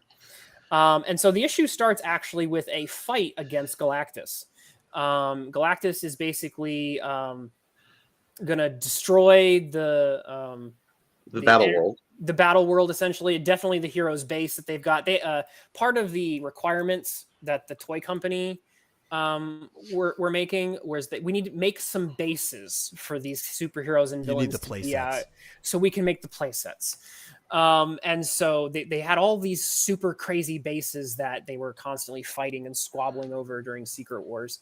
And the fights were, I don't know, they weren't the best. Some of them were okay. And this is, I think someone mentioned, this is the comic that introduced the symbiote. Technically, it wasn't a symbiote at the time. It was just a super cool black outfit for Spider-Man, but it eventually became the symbiote as they continued to develop it. Julia had that black outfit too. Mm-hmm. And then they became Venom eventually. But Jim Shooter just bought the idea off some kid who had just basically come up with, I think, a black Spider-Man character, and he liked it, so he just paid him like a couple $100 for the idea. Back in the day, where you could just send your ideas to Marvel, and they would actually send you a check for a couple $100 to buy the idea. Yeah, imagine that way they officially owned it, and they didn't have to worry about any ramifications or anything. It's like you sold it. I know, but just as much as we could, obviously there's things to talk about there, but just the idea that the comic book industry at the time was so participatory that people were regularly sending their ideas, and editors were calling you on the phone and saying, "Hey, kid, I'll buy that idea off from you." Like that, we're in a very different time. In fact, I was at a convention once, and there were some people who used to do interview and art collections and art books and stuff, and they would do Jim Starlin books, and we're doing a book on Jim Starlin and his art and his influences and so on. And they said that you used to be able to call Marvel and get in touch with one of the editors, sometimes even the editor-in-chief, and you could have a rapport with him and then say, "Hey, I'm doing a book on Starlin, can you help me out?" And he said, now you call and you just get the Disney switchboard. Yeah. And that just hurts your heart to just hear. The industry used to be a much more friendly and open kind of thing, approachable. And now, just because of how things, it's just signs of the times. It's just absolutely not that way. Seven says they were regularly sending out the no prizes. So it's a very different world. But in this world, in the world of Battle World, it actually begins with Dr. Doom, who is stealing, as is his wont. He's stealing the power of Galactus he's chopped up Claw, the sound villain. He's chopped him into pieces, just cut him up like you'd cut an onion, and use him as lenses made of sound, basically. Yep. And he then channels all of Galactus's power. And but the greater antagonist here is the Beyonder, who's if Galactus is God, or a version of God, as Stanley said to have the Fantastic Four fight God, and they made Galactus. Beyonder is Jim Shooter's version of Super God. There's always a bigger God, right? So Doom has stolen the powers of Beyonder. Doom has stolen the powers of Galactus, and there's some wonderful panels here as Doom's brain has to basically expand so that he can see the dimensions that Galactus can see. This was one of my favorite parts of this particular comic as a kid. I always loved this particular page. Oh, I love how surreal it is. Yeah. And so What's interesting here is the fact that Doom gets put through quite a lot in this particular issue. He goes on a bit of a journey here, and part of that journey is having his brain completely expand. And in addition to that, not only can he see things, and this is a wonderful panel, they actually use the this kind of X-ray effect, so he can just see through things, but he can also sense.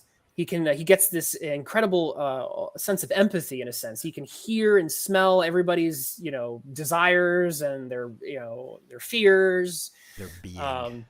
Exactly. And then of course that's how he detects Monica over here. Oh, there was a the part with second Monica panel just totally before isn't fan service. Right. I'm sorry. Oh, I said in that second panel totally isn't. totally not. There's so much fan service when it comes to how the women are depicted in here, and I love it. But there was on like the first page or whatever, there was a panel with Monica that made me laugh, and it's just because like the understanding of the people writing the comics at the time, and like talking about she literally becomes light, so she can and moves at the speed of light, and like that's funny because you would have to become light to move at the speed of light. But the funnier part is, even prior to this, you've already had superheroes like Monica herself that mathematically had to have been moving way faster than light, and that light speed shouldn't be an impressive feat. But they just don't know that. And there's a certain charm to like they're only writing what they know. Well, like one thing Jim's doing here is his philosophy of writing is every comic is somebody's first. So Yeah, characters have to announce their powers and have to often announce their names so that people who picked up this book today will be able to not be entirely lost. And that Well, it creates especially a certain this many heroes in it too. right, yeah, exactly. So, but there's a certain quality to the writing of the characters, kind of like reinforcing themselves. And I don't remember how long after this was it when Magneto switched and became a good guy. I don't know where Trial of Magneto. Is it Trial of Magneto when they? Yeah. That's a Claremont question. I'm not entirely certain. Because I feel like this was before this, and this was sort of alluding to the direction Magneto was eventually going to go. Magneto ends up being on his own side here. He's not quite on the villain team. He ends up he's not on the hero team either. But here's where things start to get interesting because, and this shows Doom as being more than a villain, but he's definitely not less than a villain. Doom gets all of his power, and he basically realizes that he could totally just wipe out all the heroes by, thinking about it. Now I have the power to slay every being on this planet with but a wave of my hand, because he's literally got all of Galactus's power right now. All the heroic minions of Captain America are like dust to me. Should I slay them and then demand some prize from the Beyonder? What would I ask for? What could the Beyonder give me that is not already within my power? Are those dust mote heroes truly my enemies? Or is there now but one foe in all existence worthy of Doom? And so when Doom gets all of this power, he doesn't immediately do what I would assume Dio would do, or even Lex would do, instantly crush everyone to death. He's actually like the more power Doom gets, the more introspective and the more well-rounded he actually gets. It's a very interesting the thing. The more egotistical he gets, because it's just that like, is also true. Right? Yeah, and I because am there's now a line so far here, I above absolutely Listen, I'm God, but there is Super God. I kind of have to beat Super God now. And I don't care about the others anymore. They're beneath me. I'm on a higher level. So he says, were you gonna read it, Cartonicus? I was just saying, I absolutely despise here where he compares himself to David and Goliath. Oh, that's great. I love that. But so he says here, should I settle then for being second? And this is the thing that still sells Doom as a great villain, is that Doom will not stand if there is someone who is better than him or more powerful than him. He's not going to let that slide. That is definitely not a hero move. That's definitely a villain move. So even though expanded consciousness Doom is actually way more benevolent than most of the villains that we've talked about today, he's still a villain. He's still a villain, and he's not going to let it slide. And how does he say? Benevolence through apathy. Yeah. He says, as long as I knew there was one great, boy, you're going to be in trouble when they bring in the one above all. Sure. But here we go. And then there's the David and Goliath, because and they have to establish this, because in terms of the stakes, he's already at godlike power. So in order for them to actually really establish this, they have to establish that even with Galactus's power, he is basically Beyonder is Goliath, and he's still David versus Goliath. And this is where this is another toy thing. This is one of the specific toy things. They needed to redesign Doom to be toy friendly, and they wanted something kind of. Well, they wanted something sci-fi futuristic as well, and so that's why we get this new Doom design here on the right. I see. And so he basically puts a trap in his armor, and then he just goes to a higher plane.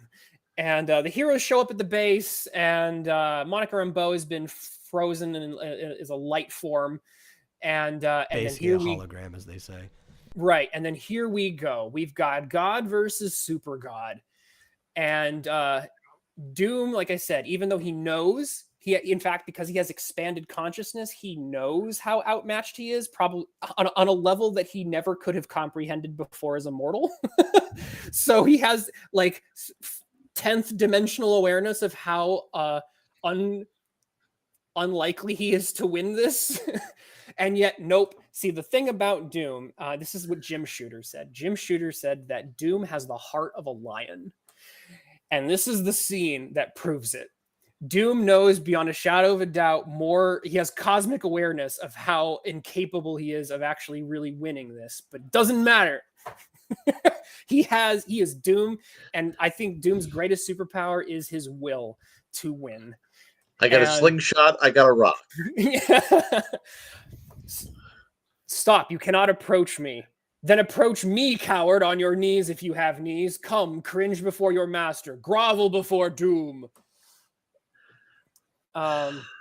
It's just great. And then when I read that too, that actually made me think of JoJo's again. Oh, really? Because there's a famous scene where in Stardust, Dio is like, "Oh, you're approaching me, eh?" And then right. the JoJo of that one is like, "Well, I can't punch you if I don't." So this scene's great. So we got some chat says, imagine Galactus sensing all that on a mass scale as he eats a world. Yeah, he's got to have Victor Von Doom is an absolute monarch. Secret Wars was right before Trial of Magneto. Claremont had started turning Magneto good a couple years before in X-Men 150. Thank you for that, Jim Tuner. So here Doom fights, even though he gets essentially a molecularly dismembered. He gets annihilated. And it doesn't matter. He fights on to his absolutely dying breath. What is pain to one such as I? I will shut it out. Other men fall prey to the very specter of death. When her cold embrace seems imminent, they simply swoon into her arms. But I am Doom. I deny you death. Victor Von Doom must not die. So, like I said, you're watching this character just go at it. And I think he asks for power from the other characters. Some of them give it to him, some don't. And he actually technically loses this fight. And Beyonder picks up his corpse, essentially, and kind of mind rapes him, I guess, is what you'd say. Just plucks just starts molecularly disassembling him. But you see, this is when Doom's trap, because again, Doom is also a character who knows how to pull contingencies. Doom's trap in his armor finally triggers, and Doom he pulls off the impossible. He steals Super God's power. So he's got Galactus's power, Super God's power. He is Super Hyper Omega God Doom. And we end with this beautiful splash page of just what should be the world's giantest toy. You could just imagine being a kid going, "I want that big toy, Dr. Doom." And all the heroes are just like, "Oh, okay. What do we do?" Yeah, exactly. And as heroes, they're clearly ready to fight. But Doom actually pulls, because he's finally won and he's got Super God's powers. He's actually pulls off his mask and says, "Hey, there's actually no reason to fight." So completely pulls the rug out from underneath everybody's expectations. So, yeah, it was just another moment of him having to readjust, just like before. Yeah, which is good. They kind of foreshadowed that part at the end, and that's really good writing.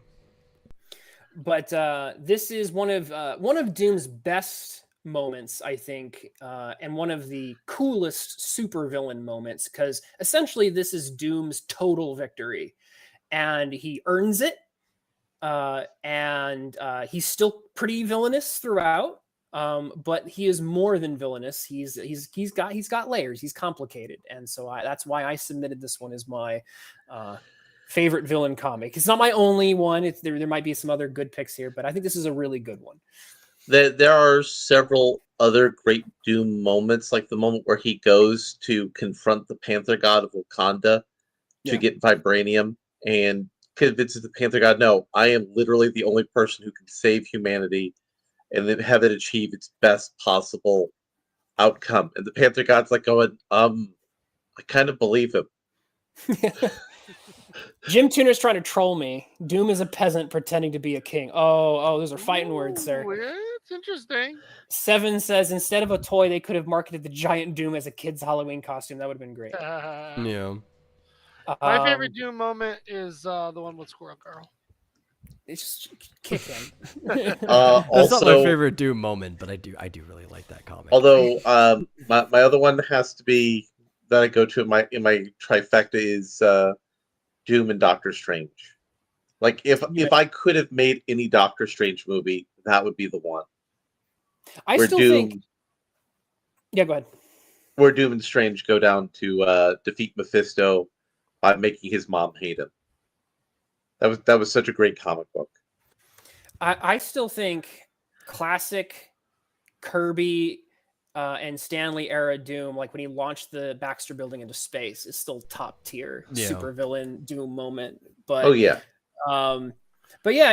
I gotta admit, when you said you were gonna do Doom, I was assuming you were gonna pick the one where he has the Fantastic Four on trial, and they're just like overcoming him with his own rules.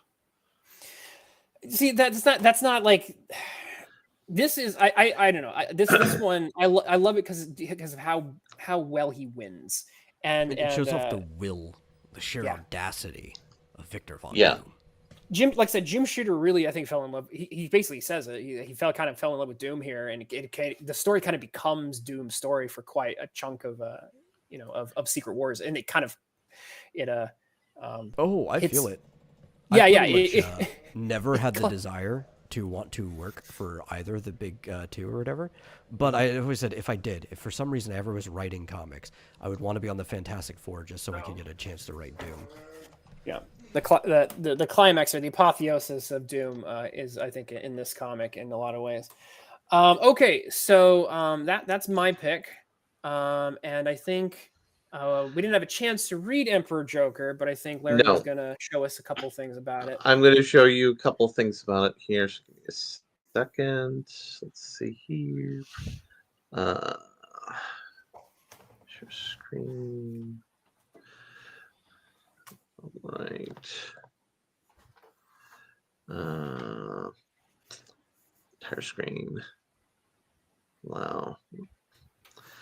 So what I want to start off with first is the opening sequence of how it reboots the Justice League.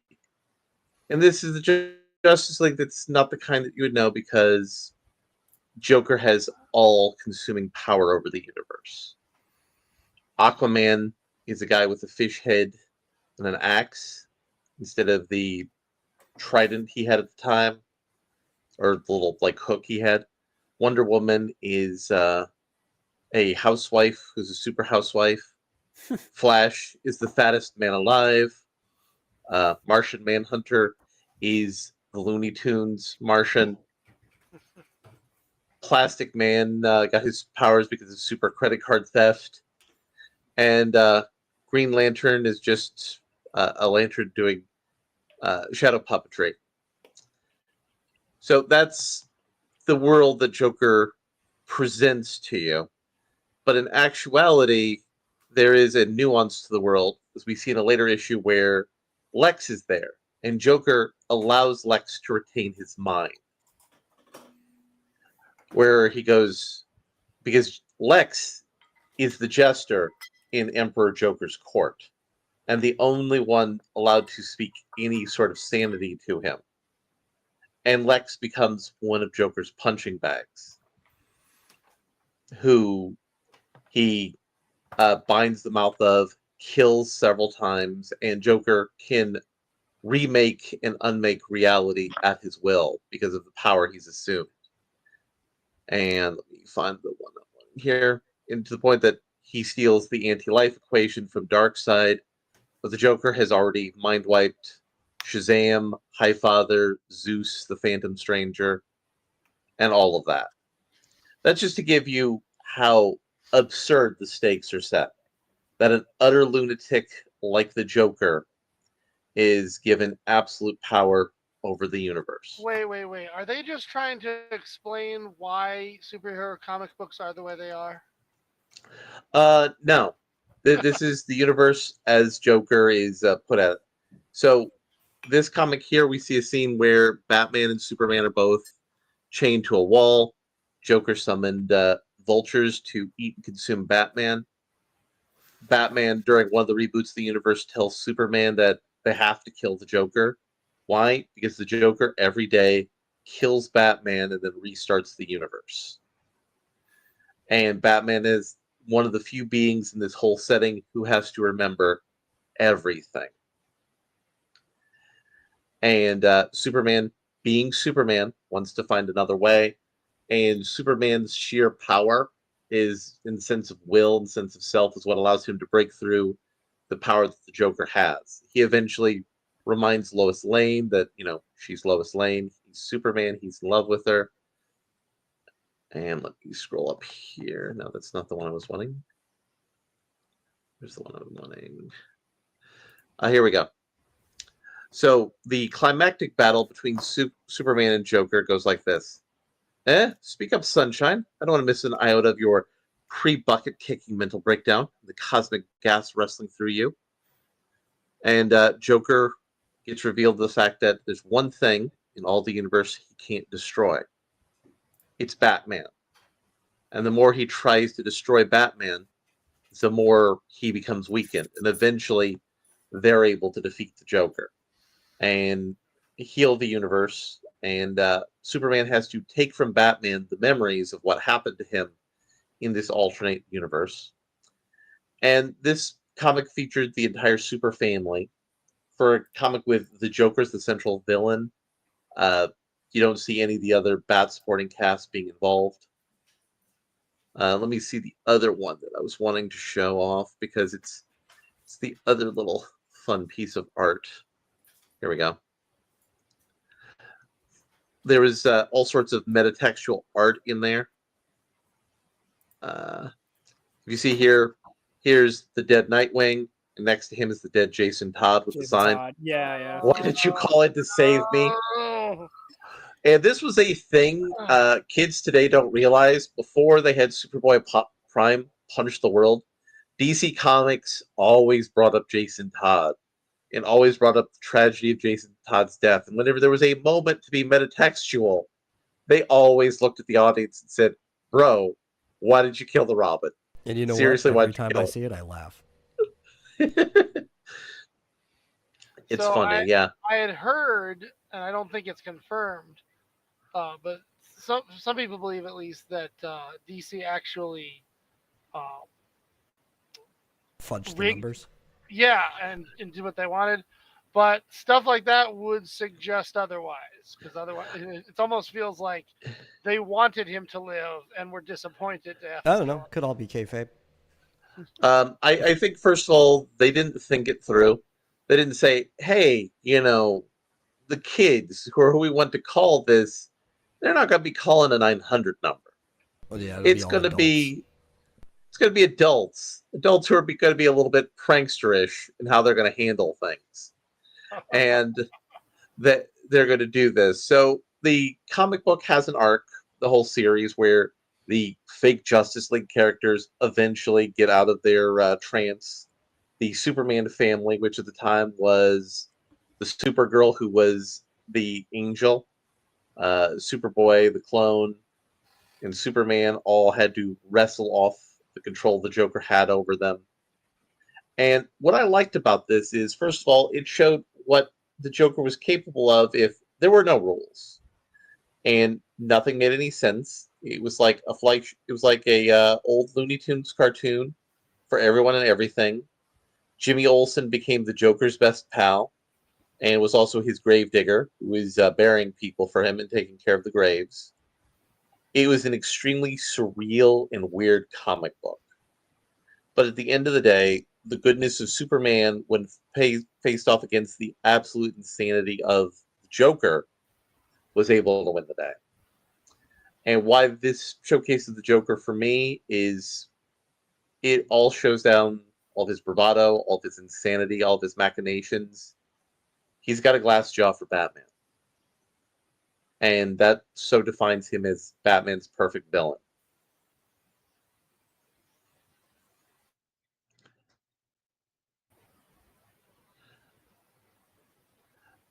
And I apologize that my real life got in the way of me not being able to get this to you guys earlier.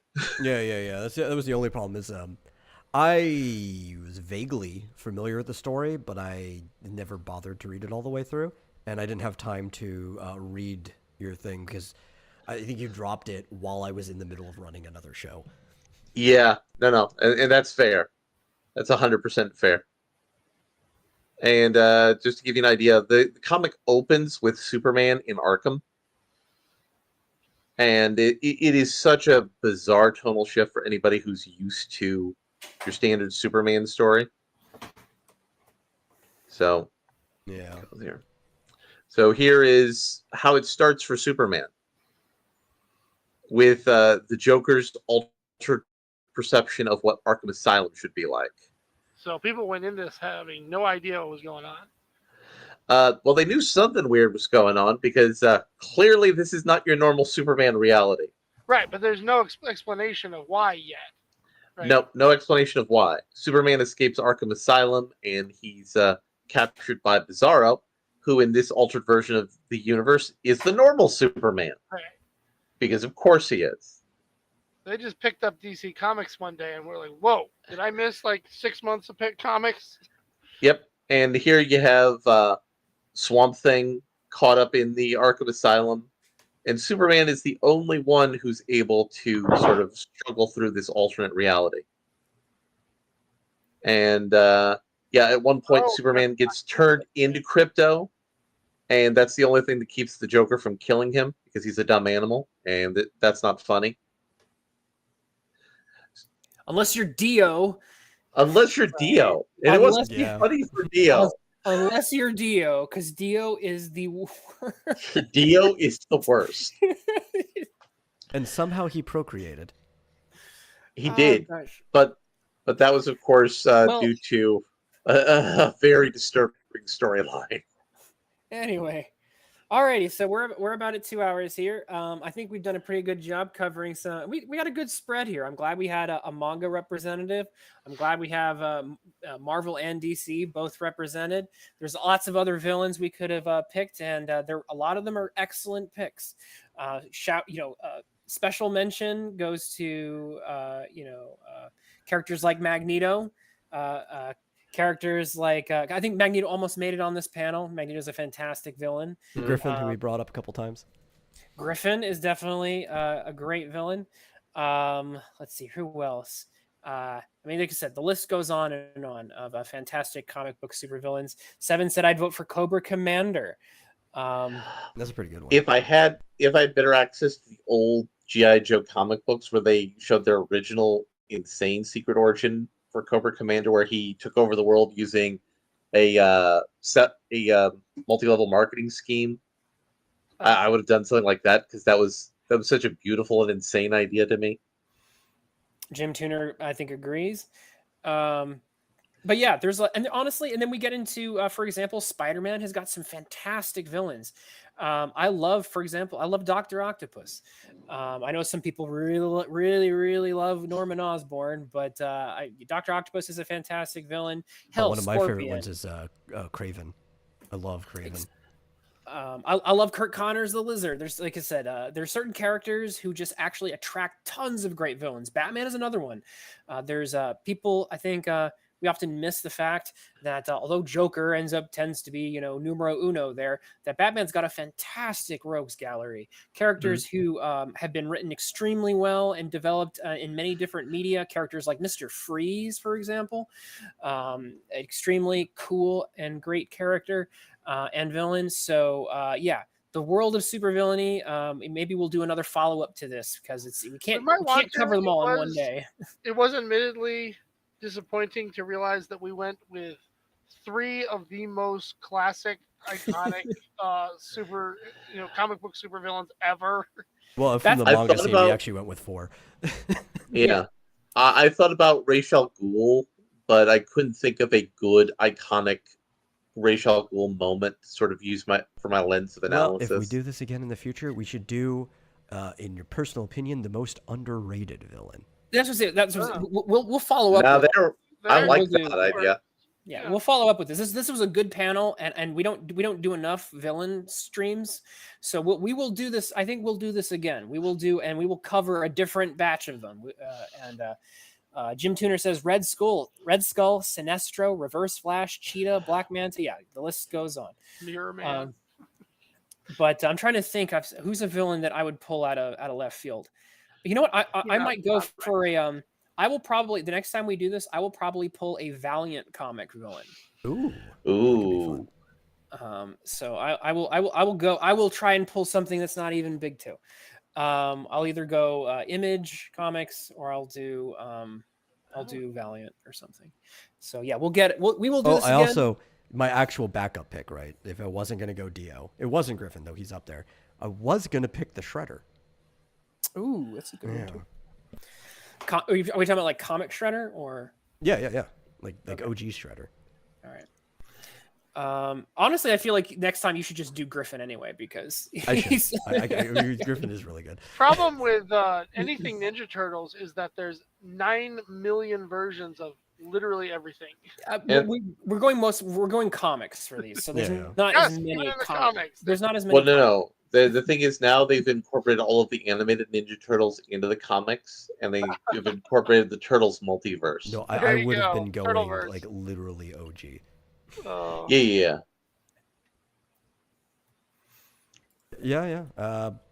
It's been 2 hours. That's the end of the show. I hope you guys enjoyed it. Thank you all for showing up. Do we have an idea what we're doing next time? Or if not, we can just talk about it backstage. We want to tell anybody. Abigail is fact-checking us. That's right. It's Griffith. Griffith. Not Griffin. I said Griffith first, and then you said Griffin, and then it made me say Griffin over and over again. Whoops. Yeah. Should we do something all about pickles? Well, if we don't know, we could just talk about it backstage. Yeah, we will have it. We will have a show for next time, and we're going to try and get a Comics Creators Club set up in the next few weeks. Yeah, that's why I was asking. I didn't know if we were going to do that next time or the time. No. That, It's gonna be. It would have to be in the next 2 weeks. So next week, stay tuned. We're gonna do another comics based panel. I had a thought. We might do something like favorite. Actually, here's what we're gonna do. Unless we come up with something better. Yeah. I think for next week, this is how Rhys does it. He'll go, I think this is what we're doing. So I think for next time, we're going to do favorite one panel comics. So Family Circus, Far Side, whatever. So basically your favorite. And so the research is going to be really easy because we're only going to be able to read a few one panel. Single panel. The stream will last 5 minutes. So we will probably read a couple. But yeah, your favorite single panel comics. And as part of that stream, we'll do something where we invite our wonderful panelists and the chat to we'll do kind of like we did last time where we drew comic strips together. We will do our die rolls again, and then we'll generate a prompt for a single panel comic strip for you guys to make. I could do a cartoon pretty quick. That's pretty easy. Yeah, exactly. So I think there'll be even I think that would be actually better than trying to do 3 panels because I think that was actually a little too much. But if we were to try and do a single panel comic, I think it would actually go really well. So we will bring our favorite single panel comics to the panel while also making a single panel kind of comic. So I Viz like says that he idea. liked the die rolls. Yeah. Okay. 7 says non sequitur. Yeah. Okay. Yes. Exactly. So we're gonna talk about those, yeah, that's what we'll do for next time. Does the modern version of Heathcliff count? Since they're pretty much all single panel. If it's a single panel comic, it counts. So We have to go back there again. Yes. yeah. In fact, I might ask a Marmaduke fan. We might ask Marmaduke fan Yeah. to join us for that one. Oh, that'd be a great one. Yeah, Marmaduke also has a lot of single panel comics. So Well, I don't know if that'll come up, but it would just be a great panel for Marm to be on. Period. yeah. What Yeah. you might want to do is have as many people on as possible, even if you have to switch people out in order to fit them. Yeah. Well, if we actually ran this through the Discord, we One wouldn't comic. have that problem. So maybe All right. we'll Well, consider that. we'll for talk next time. about that later. Yeah, Thank But you. it's time to close the show. Stay tuned for next time. Check out Adventures of Omega Girl. I'm on issue 3 on Indie Planet. Check out Super School, updating weekly, and obviously check out X Dynamis Chaos. Check out Forces of Good and Evil. Got to remember the channel owner. I'm sure you can find all that, the Force of Good and Evil stuff below in the Exactly. description. Alrighty. And, right. in the meantime, keep reading comics.